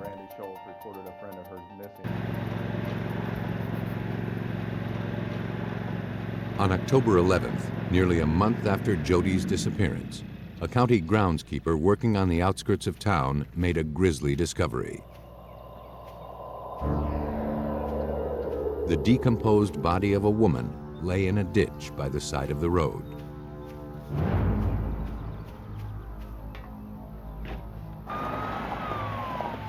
When investigators arrived, they believed they'd finally found Jody McCown. The victim lay face down. A sweater and various undergarments were found near the body. As they searched for clues, the scene yielded a wealth of physical evidence. She had the black plastic zip ties on her. She had green duct tape, just like was found in the shed, wrapped completely around her head, covering her nose and mouth area. The hands and feet were bound together with yellow rope that was similar to the rope that was all in the shed. Fingerprint analysis confirmed the victim was Jody McCown. The medical examiner performed an autopsy and collected hair and fiber evidence from the body. She removed the duct tape for further analysis. Based on her findings, the medical examiner ruled the probable cause of death was asphyxiation caused by the duct tape covering the victim's nose and mouth. Due to the advanced decomposition of the body, the medical examiner was unable to determine whether Jody had been sexually assaulted. And there was insufficient material for DNA analysis. Detectives would have to build their case on other evidence. At the Wichita Police Department Crime Lab, evidence technician Patrick Cunningham hoped the duct tape would lead investigators to her killer. Using a solution called gentian violet, Cunningham looked for latent prints left on the tape.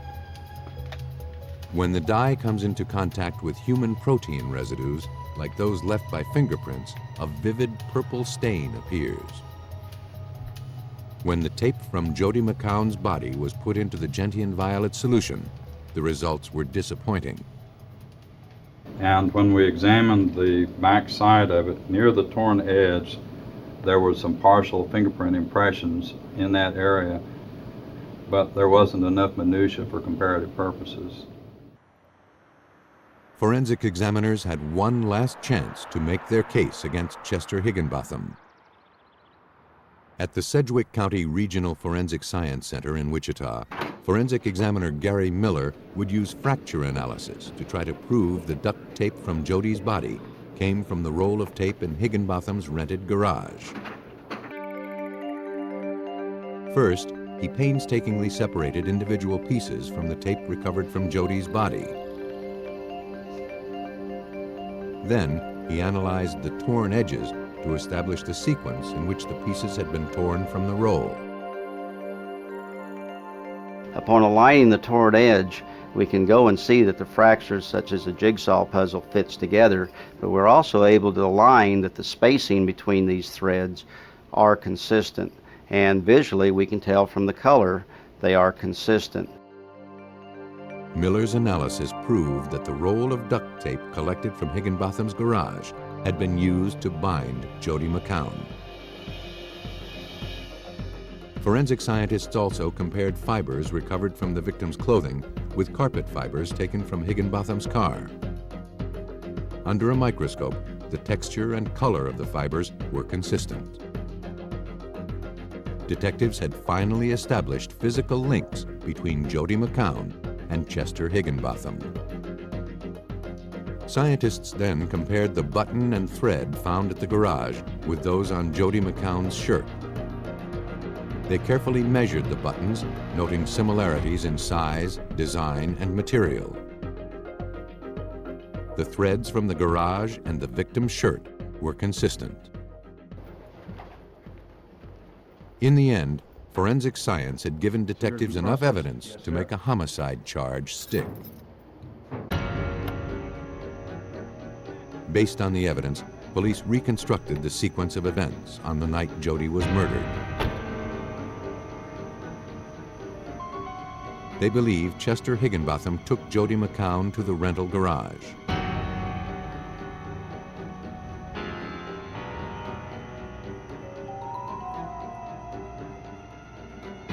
He overpowered her, bound her with duct tape, and killed her. He then disposed of the body in a ditch by the side of the road. Chester Higginbotham, also known as Matthew Murphy, was convicted of first-degree murder and kidnapping. He was sentenced to 40 years without the possibility of parole. Once, time and the elements could destroy evidence linking a killer to his victim. But forensic technology has found new ways around these obstacles. Investigators can overcome impossible odds and bring justice to murder victims who were long considered missing.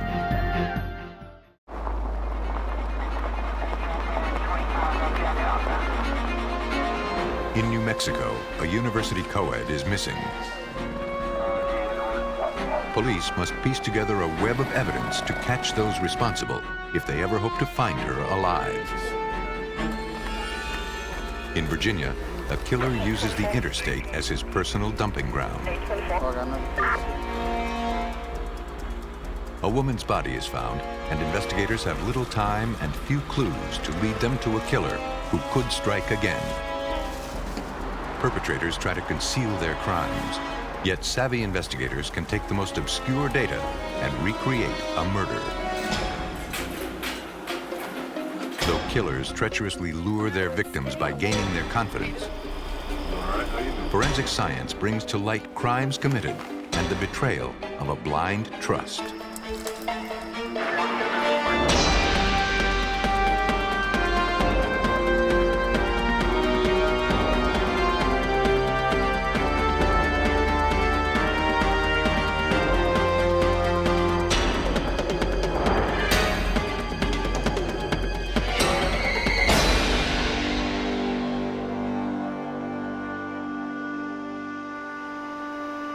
In this episode, some of the names have been changed. The town of Las Cruces, New Mexico sits on the Rio Grande, just north of Mexico. A vast desert surrounds the town, the perfect place to conceal a crime.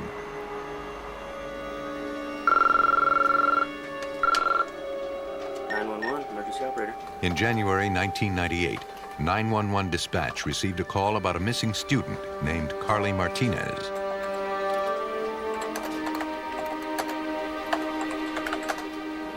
The 18-year-old freshman was beginning her second semester.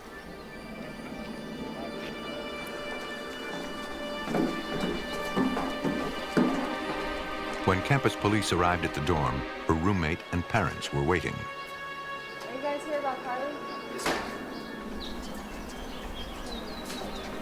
They said it was unlike Carly to be out of touch. Sergeant Temple, Department, Lieutenant Stent.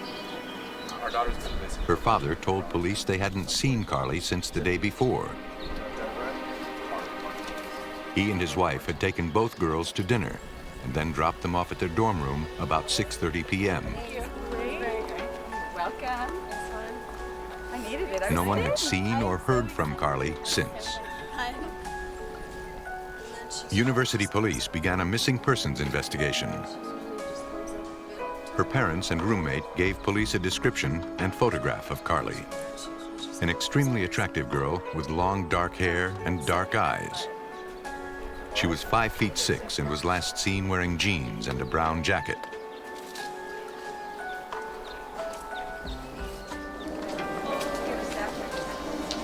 Desperate to find her, they posted flyers around the campus, hoping someone would recognize Carly and contact police.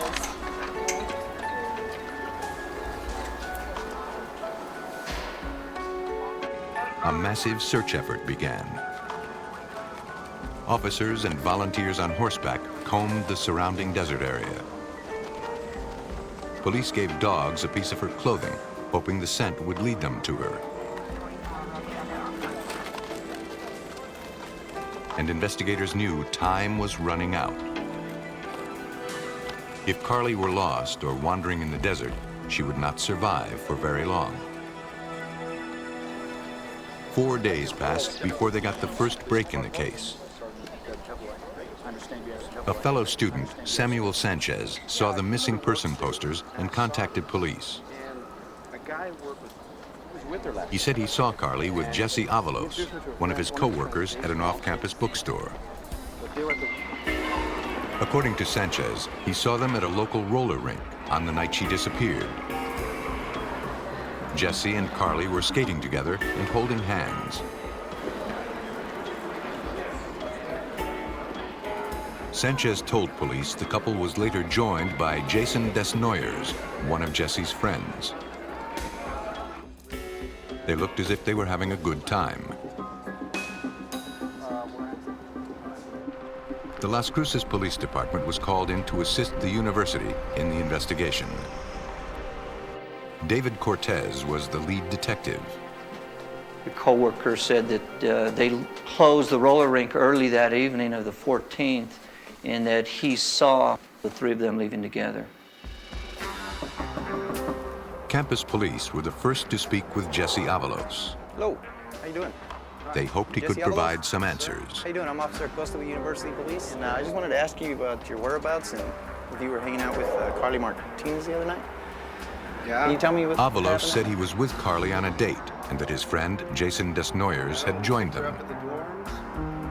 You know, we went out, After skating, they had a few beers at a local bar. He told police Carly asked to be dropped off at a gas station near campus to use a payphone. He said he hadn't seen Carly since. Detective Cortez found the story odd. He questioned why Carly would use the payphone at the gas station and not at her dorm. The detective now wanted to speak with Jesse's friend, Jason Desnoyers.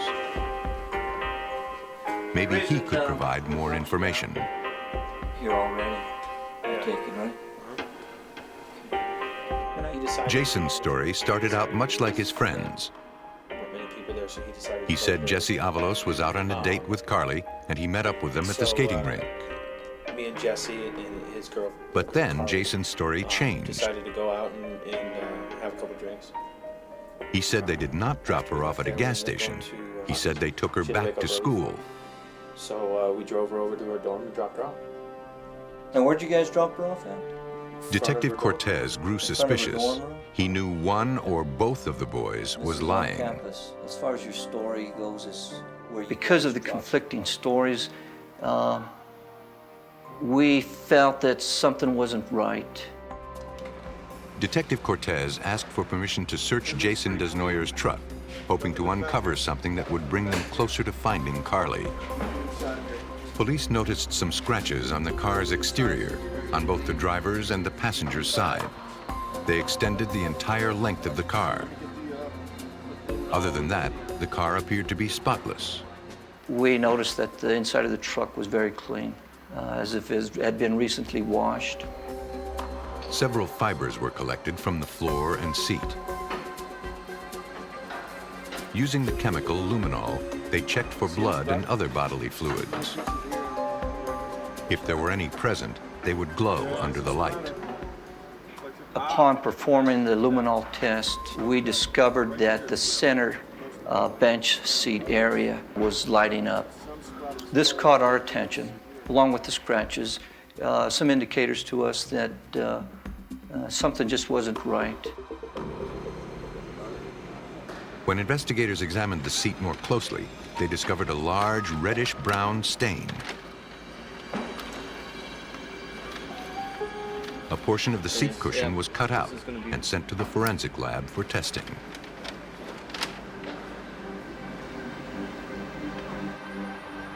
At the New Mexico State Crime Lab, forensic scientist Mark Salvo tested the truck seat for human blood. They had removed the foam cushion of the seat, and on there you could see obvious staining on that. Did presumptive examination for the presence of blood on the material side, which was you couldn't see anything, and got positives on that, as well as on the foam where you could see a stain and got a positive indication that there might be blood present on those items. The seat cushion tested positive for human blood, but the recent cleaning of the seat had destroyed any DNA.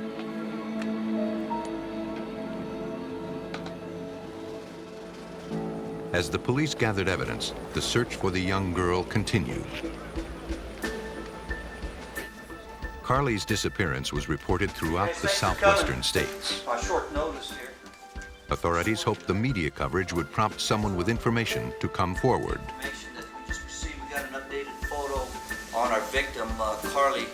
Just got that this morning from the family. And as the days followed, we had leads coming in, hundreds of leads. They were distributed to the task force and followed up on. Investigators spoke to an informant who had recently been arrested on a parole violation. He was a neighbor of Jesse Avalos and claimed to have information regarding a jacket Jesse wore the night Carly disappeared. Well, you're gonna find out why you're here. The man said that Jason Desnoyers approached him several days after Carly went missing and asked for a favor. This subject told us that he took the jacket from Jason and hid it under some rolled up carpet just outside the apartment. Police searched behind the apartment building where the witness said the jacket was located. There's some carpet right over here. They found a roll of carpet where he said it would be. Let me unravel it. Inside was a military-style jacket. Yep. It appeared to be stained with blood. More stains on here. The jacket was bagged and sent to the lab for further examination.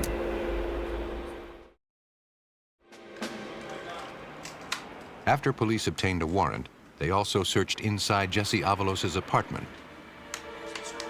Why don't you take the living room? A team of forensic experts arrived and scoured each room. In the bathroom, investigators noticed reddish-colored stains they believed were blood. The shower curtain was collected for testing. In Jesse's bed, investigators found one long, dark hair.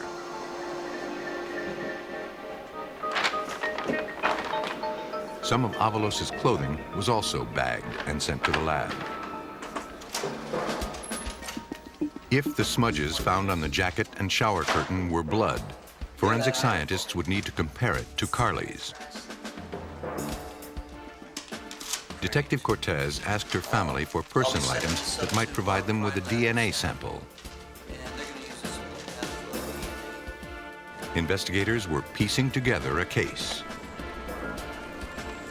They knew the longer it took, the hopes of ever finding the girl alive grew slim. They hoped the evidence would be the break they needed to lead them to the missing student. For 5 days, investigators in New Mexico searched for missing college student Carly Martinez. So far, the search yielded nothing. The two men last seen with the young woman claimed they went roller skating, had a few beers, and dropped her off. No, we picked her up at the door. But investigators didn't believe their story.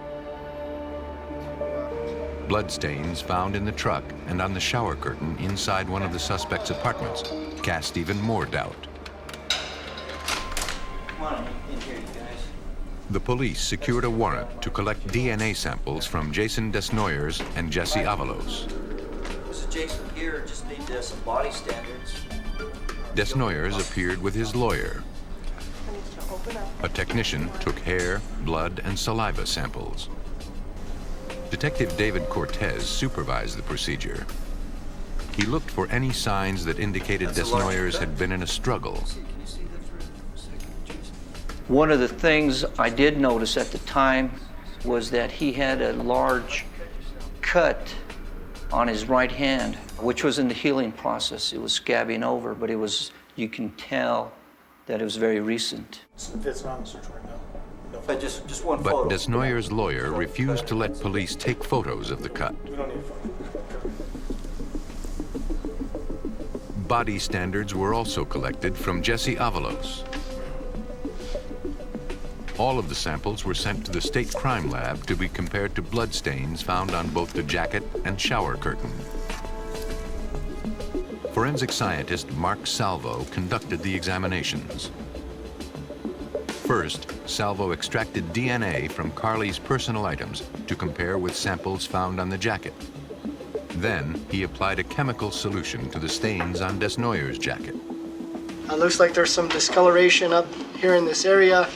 I'm going to do a presumptive test on it. In the presence of blood, I have a colorless solution. It's going to turn into a dark pinkish color if blood is present. The jacket tested positive for human blood.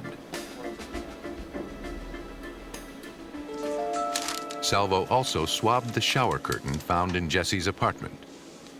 Using the same method, he learned there was blood on both sides of the shower curtain.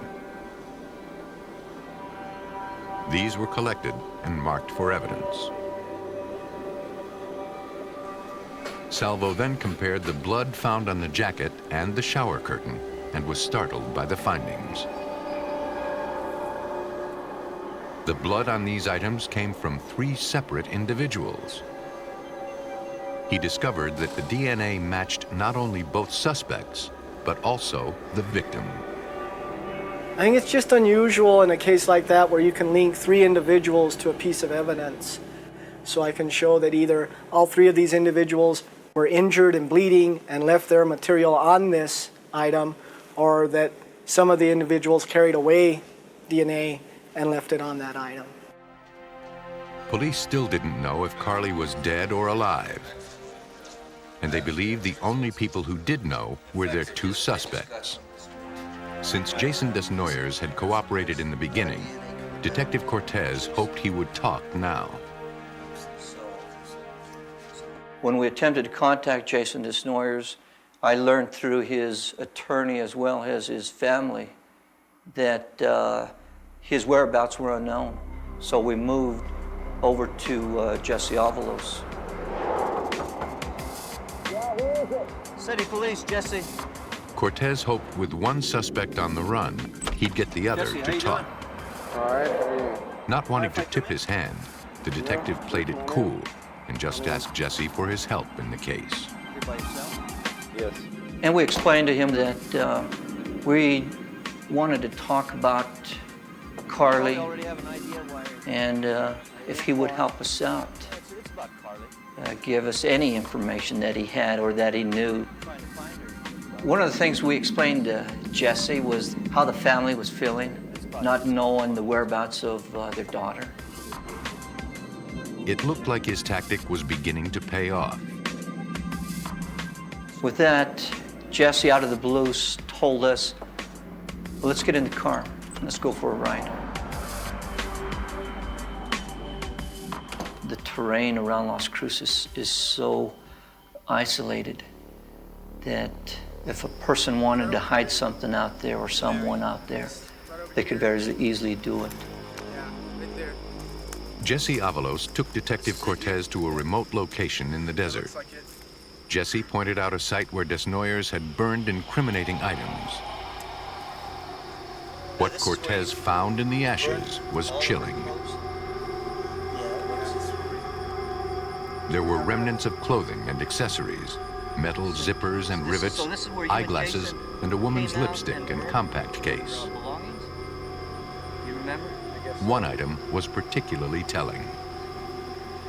The main thing that caught our attention was keys, which did not burn. They were keys which we knew was Carly's dorm room number. About 2.5 miles. Advise task force. Like if you can contact me. Jesse told Detective Cortez that Jason killed Carly and burned her personal items in an attempt to destroy the evidence. This is his first statement that he really ties Jason as far as getting Carly and killing her.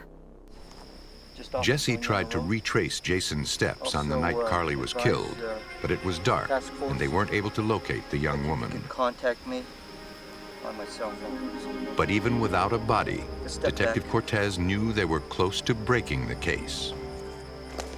At least here we have Jesse talking to us, and at least we have a location to work with. Detectives then had a difficult task. They called Carly's parents in to identify the items found at the burn site. Mr. and Mrs. Martinez confirmed the keys and the earrings were their daughters. And then Detective Cortez got an important call. Get your hands up now! Now! Get them behind your head! Hands up! Behind your head! Behind your head! Step towards me! Move away! Keep walking! Lay down across the rail! Down! Get on the rail! The early morning hours of March 17th, I get a call that Jason Desnoyers had been located just outside of San Diego, California. The deputy just happened to recognize Jason from one of the flyers of the mugshots, just by luck that we were able to locate and arrest Jason.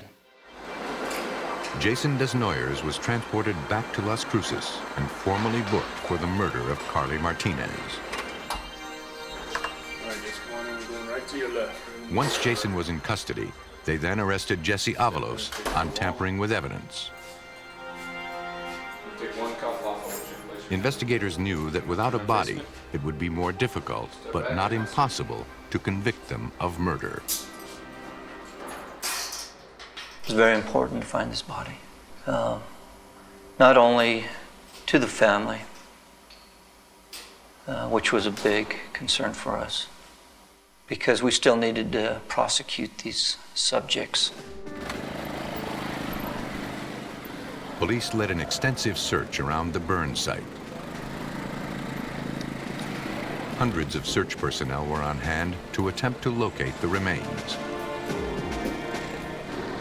Given the vastness of the desert, authorities knew the search could take weeks.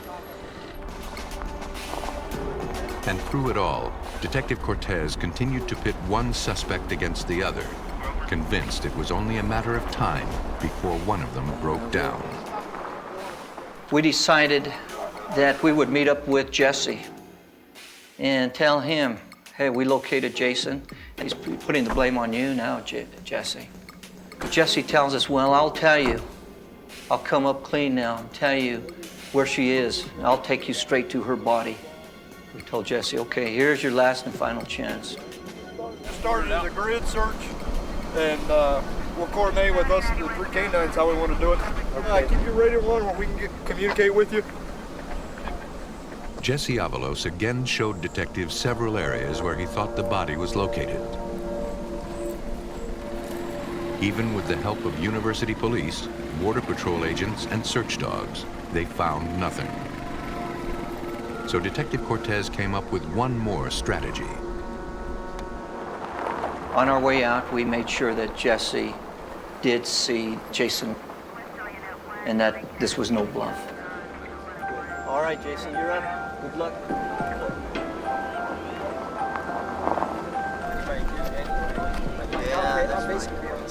After seeing Jesse Avalos helping police, Jason Desnoyers now began accusing his friend of the murder. He claimed he could show police where Avalos had buried the body. Jason now led detectives to various locations, but Carly's body was not found. Frustrated, officials continued to search on their own.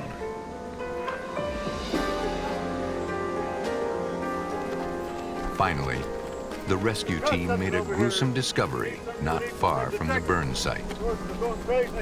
We heard over our police radio that one of our civilian search and rescue horsemen had located what he believed was to be a body. Cortez and his team of investigators quickly went to the scene. They confirmed that it was the body of a young female. After 67 days of investigation, police had finally found the missing college student. When we got there, we knew it was Carly. Finally, we found her. The body was exposed to the harsh desert elements for over 2 months and was badly decomposed. It was removed for autopsy.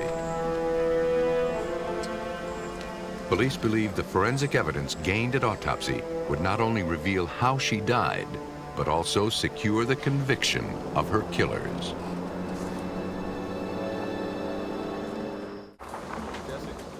The Las Cruces, New Mexico police had arrested Jason Desnoyers and Jesse Avalos in connection with the disappearance and murder of college freshman Carly Martinez. Over 2 months of investigation came to an end after police discovered Carly's body at a remote desert site.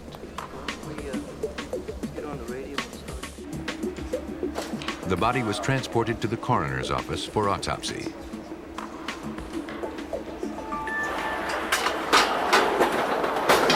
Medical investigator Patricia McFeely's first objective was to make a positive identification of the body. Dental records easily confirmed the victim was Carly Martinez. An initial assessment of the body revealed signs of sexual assault and 27 knife wounds. Well, we were looking for the cause of death. In her, there were multiple areas of injury. She had stab wounds of the chest, and she had stab wounds of the head, and she had some blunt trauma also in the head area. Dr. Vince Steffen, a specialist in skeletal biology and forensic anthropology, was asked to examine the wounds. He was asked to determine the type of weapon used. At the time, the decedent had been out in the desert for a couple months, so she was in an advanced state of decomposition. So looking at the outer wounds on the skin may not necessarily have given a good indication of what actually happened in those areas. McFeely and Steffen ordered x-rays of the wounds. They discovered a tiny piece of metal embedded in the skull. It proved to be the tip of a knife. See the perforation? Then they found evidence that another weapon was used. Okay. Then there was a second pattern of trauma that was consistent with some other type of object. It left a clear impression that it was not made by a knife. Steffen and McFeely speculated that the other instrument matched the pattern of a set of needle-nosed pliers. Two weapons could mean two attackers, and any one of the wounds could have caused Carly's death. It would suggest that either two people were doing something, or one person had one instrument for some reason, put that one down and picked up another. Investigators knew the second scenario was unlikely. With this analysis and the other evidence, police reconstructed how the murder took place. That evening, after skating, Desnoyers and Avalos took Carly out into the desert to continue their drinking, and then raped her. Desert. We believe that when they got Carly with them in the truck, sitting in between them, they were in control. They figured they could have their way with her, which, consisted of raping her because of what they had done to her at that point, that they couldn't just let her go. They then killed her and left her body in a remote location, hoping she'd never be found. Come here. It was not the ending Detective Cortez had hoped for. Here we had an 18-year-old college girl just starting her life away from home for the first time. And just saying, how this could happen to anyone's daughter, anyone's child. Jesse Avalos was convicted of first-degree murder. He received a life sentence. Jason Desnoyers was also convicted and is currently serving a life sentence. Some killers prey on those they know, gaining their trust and making the crimes easier to commit. Others rely on the vulnerability of strangers in need. Virginia's highways offer scenic views of the surrounding countryside. But on the morning of January 23rd, 1995, along a remote stretch, a grisly discovery was made. 911, where's your emergency? Shortly before dawn, 911 operators in Washington County received a call about a lifeless body near Interstate 81. Central 835. Need you to respond to I-81 northbound, just before exit 10.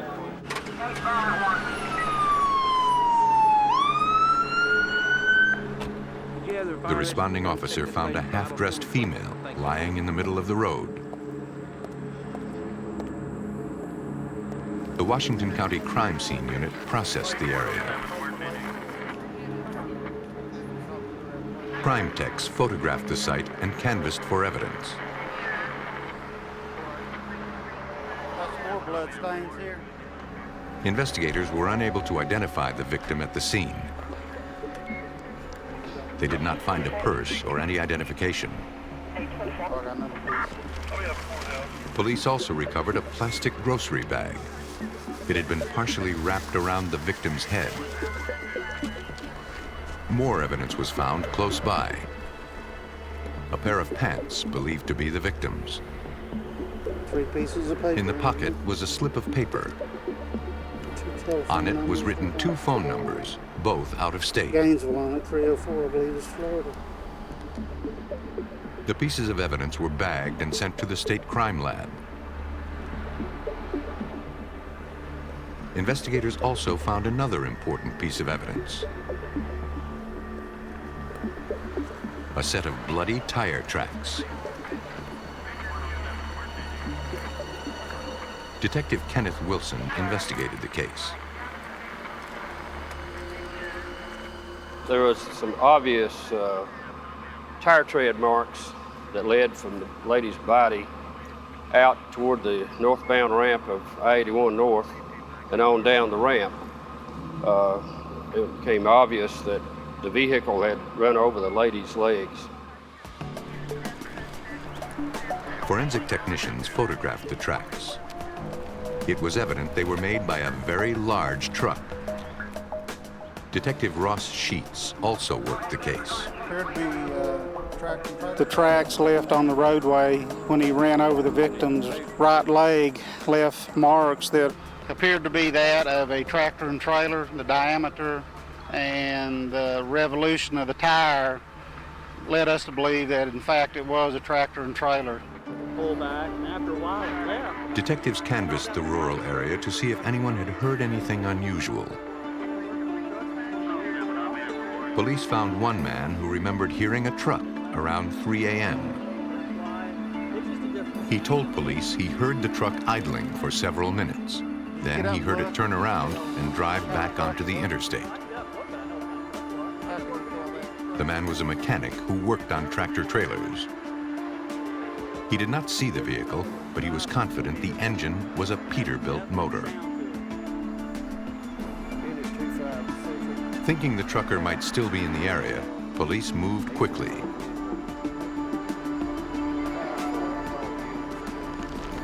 They advised way stations along the interstate that a possible murder suspect might be traveling northbound in a semi-truck with a Peterbilt motor.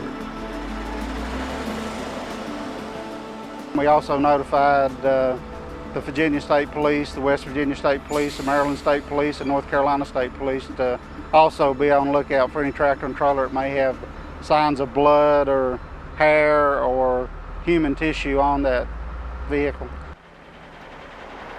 At the way stations, attendants looked closely at each tractor trailer. The search turned up nothing unusual. The Washington County Coroner's Office conducted the autopsy of the body, officially noted as Jane Doe. The medical examiner determined the victim was between 40 and 50 years old. There were marks on her neck that indicated she was strangled. X-rays revealed the victim's neck was broken. The ME also suspected sexual assault, but no foreign DNA was recovered. The medical examiner concluded that due to the presence of insects and the level of decomposition, the victim had been dead for about 12 hours before she was left on the road. Forensic specialists took fingerprints and palm prints of the victim, hoping to identify her. Both sets of prints were run through several national databases. A match was located in Bloomington, Indiana. The victim was identified as 45-year-old Wanda Jean Turner. Police learned her prints were in the system due to a prior arrest on a trespassing charge. Authorities now needed to locate Wanda's family and notify them of her death. When they spoke to them, they also hoped to gather additional information about her background to aid the investigation. She was known to hang out at various truck stops and would travel from various parts of the country just by means of riding with truckers. But her family didn't give detectives much to go on. They had not seen or heard from her in months. With very little to guide them, investigators would have to trace Wanda's movements in the days and hours leading up to her death. They looked to the phone numbers found in her pocket.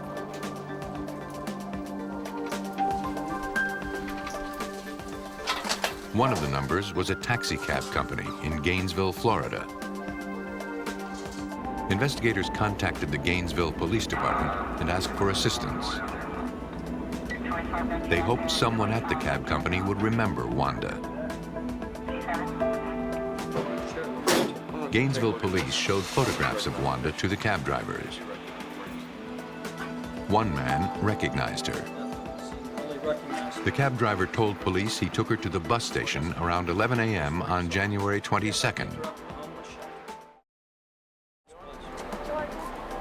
He remembered that she only carried a plastic grocery bag. But Wanda did not mention where she was headed.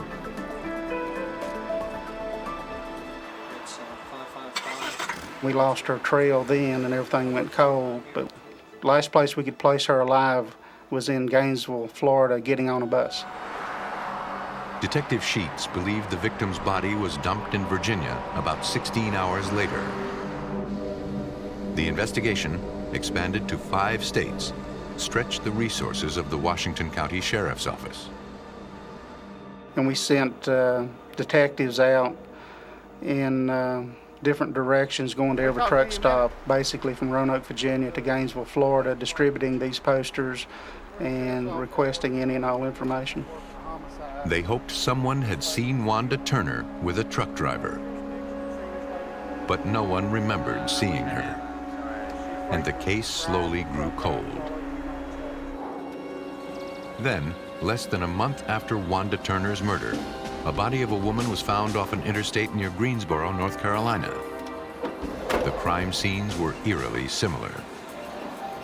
Once again, the victim was partially nude, and her body had been run over by a truck. If the same killer was responsible for both crimes, there could be more to come. Police knew they needed to work quickly before more women turned up dead. As Virginia detectives were piecing together the murder investigation of 45-year-old Wanda Jean Turner, another body was found in North Carolina. The newly discovered victim was found partially nude, abandoned near an interstate. Both crime scenes were similar, and investigators believed they were looking for one killer. The medical examiner determined this victim was strangled like the first. The victim's fingerprints were processed through the national database, and like the first victim, she too had a record for a minor offense. She was positively identified as Cindy Barkley from Georgia. Police tracked down Cindy's family. They said Cindy was living in Florida and didn't keep in constant contact. Although the last time she called, she said she was going to visit relatives in Maryland. That was about 2 months before. When she phoned, she was at a truck stop and said she was doing fine. I'm gonna just be like, a couple weeks, and then I gotta go. I really, I gotta go. 13. Since the phone calls home were so infrequent, no one reported her missing, and there were no more leads. Exactly 1 month later, in Kingsport, Tennessee, another woman was found dead off an interstate. She was discovered 30 miles from the first victim. To Detective Sheets, there was no doubt the murders were all related. Crime scenes were similar. The girl seemed to be positioned on a roadway, and her clothes were pulled down. The victim's prints were processed. She was identified as Tina Madsen. And like the previous 2 victims, Tina had been strangled. Hey, get back. I can't be catching for a moment. Police from 5 states organized a task force to compare evidence. By working together, they hope to speed up the search, leading them to a suspect. We have the address of the... But so far, they had nothing. We're going to go just as soon as we... Although investigators believed the killer drove a truck with a Peterbilt engine, they had no idea who he was or how to find him. Research the record. Extremely difficult to identify a suspect in this case.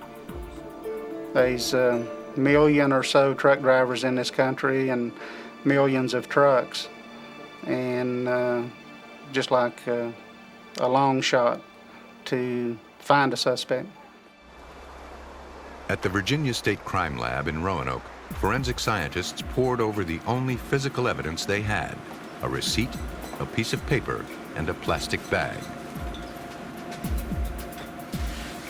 Fingerprint specialist Andrew Johnson examined the evidence, but was unable to develop any prints on the receipt or piece of paper. He then looked at the plastic bag found wrapped around the victim's head. Actually, a plastic bag is a surface very conducive for latent prints. It's rather slick, it's non-porous, and if the individual that touches it has perspiration or an oily substrate on their hand, will leave a very good latent print. Johnson placed the bag in a sealed chamber. He then put cyanoacrylate, or superglue, in a small tin and set it inside a chamber to heat and release the vapors.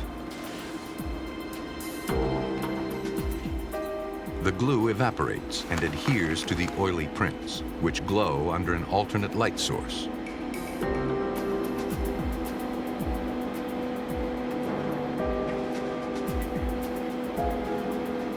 After 3 long months and just as many victims, Andrew Johnson made the discovery he believed would turn the case.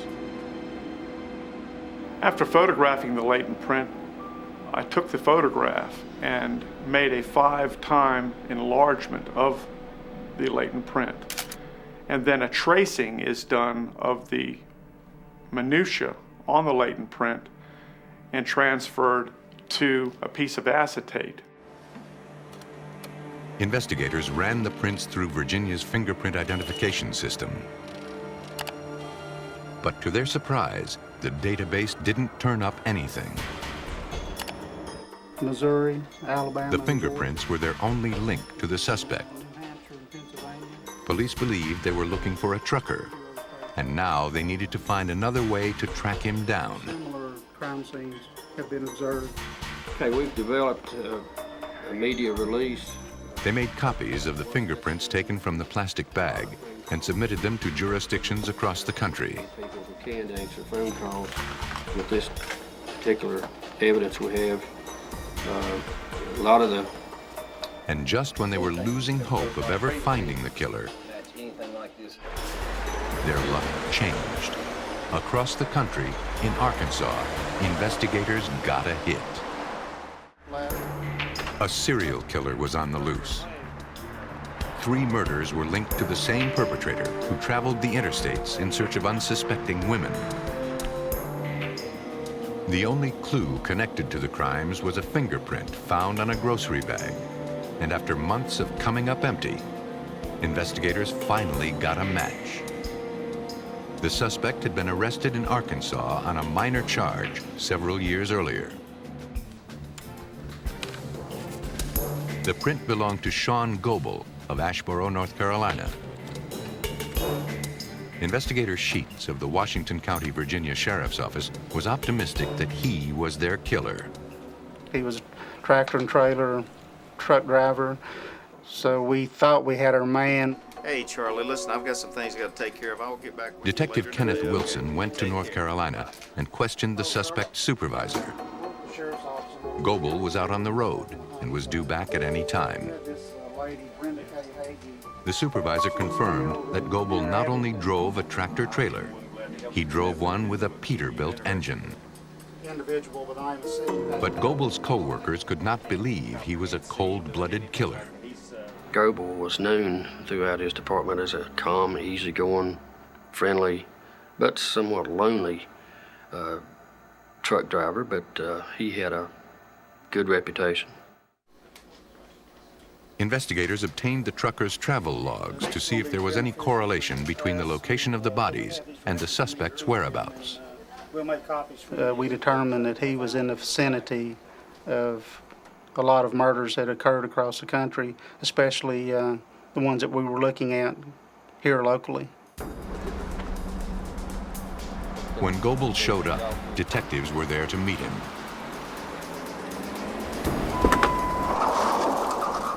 Police, come here.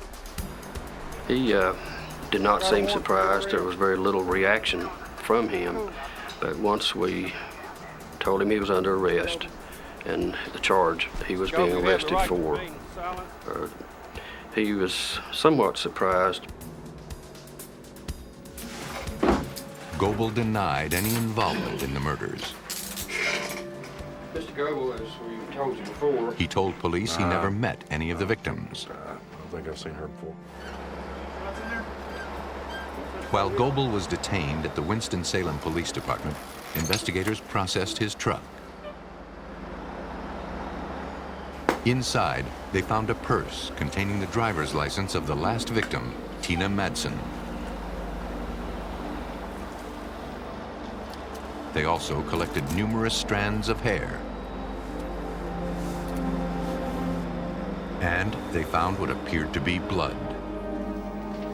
When detectives confronted Goebel with the evidence found in his truck and on the plastic bag, he admitted he had picked up the women, but claimed they were alive when he dropped them off.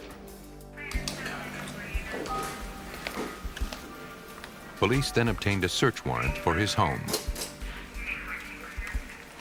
Inside his bedroom closet, they made a gruesome discovery. Police found purses, women's shoes and underwear, and other personal items. Investigators believed Goebel was collecting souvenirs from each victim. With evidence mounting against him, Sean Goebel ultimately confessed to the 3 murders. There was a plastic bag. He looked at us for just a moment or two, and he conceded that it was him. His reaction from then on out was somewhat subtle. He was very cooperative. His response was really, I'm glad this is over, but I'd like to just get it behind me and get back out on the road. But Detective Wilson knew he wasn't going anywhere. Okay, Mr. Goebel. Goebel told police what happened the night he picked up Wanda Turner. Near Virginia, Wanda asked the trucker for a ride. Want a party? He said he agreed and killed her. Then he put the plastic bag over her head to keep the blood from getting on the seats. The confession gave investigators more than they needed to bring the killer to justice. We started a crime scene with 3 pieces of paper and 2 telephone numbers in a plastic bag. Like a million in one shot trying to locate this individual. His confessions allowed Goebel to avoid the death penalty. He received 3 consecutive life sentences. Killers can lure unwitting victims, blindly gaining their confidence and trust in order to commit murder. Yet forensics can reconstruct the details of their crimes and piece together the evidence needed to convict, exposing the perpetrator's lies and bringing them to justice.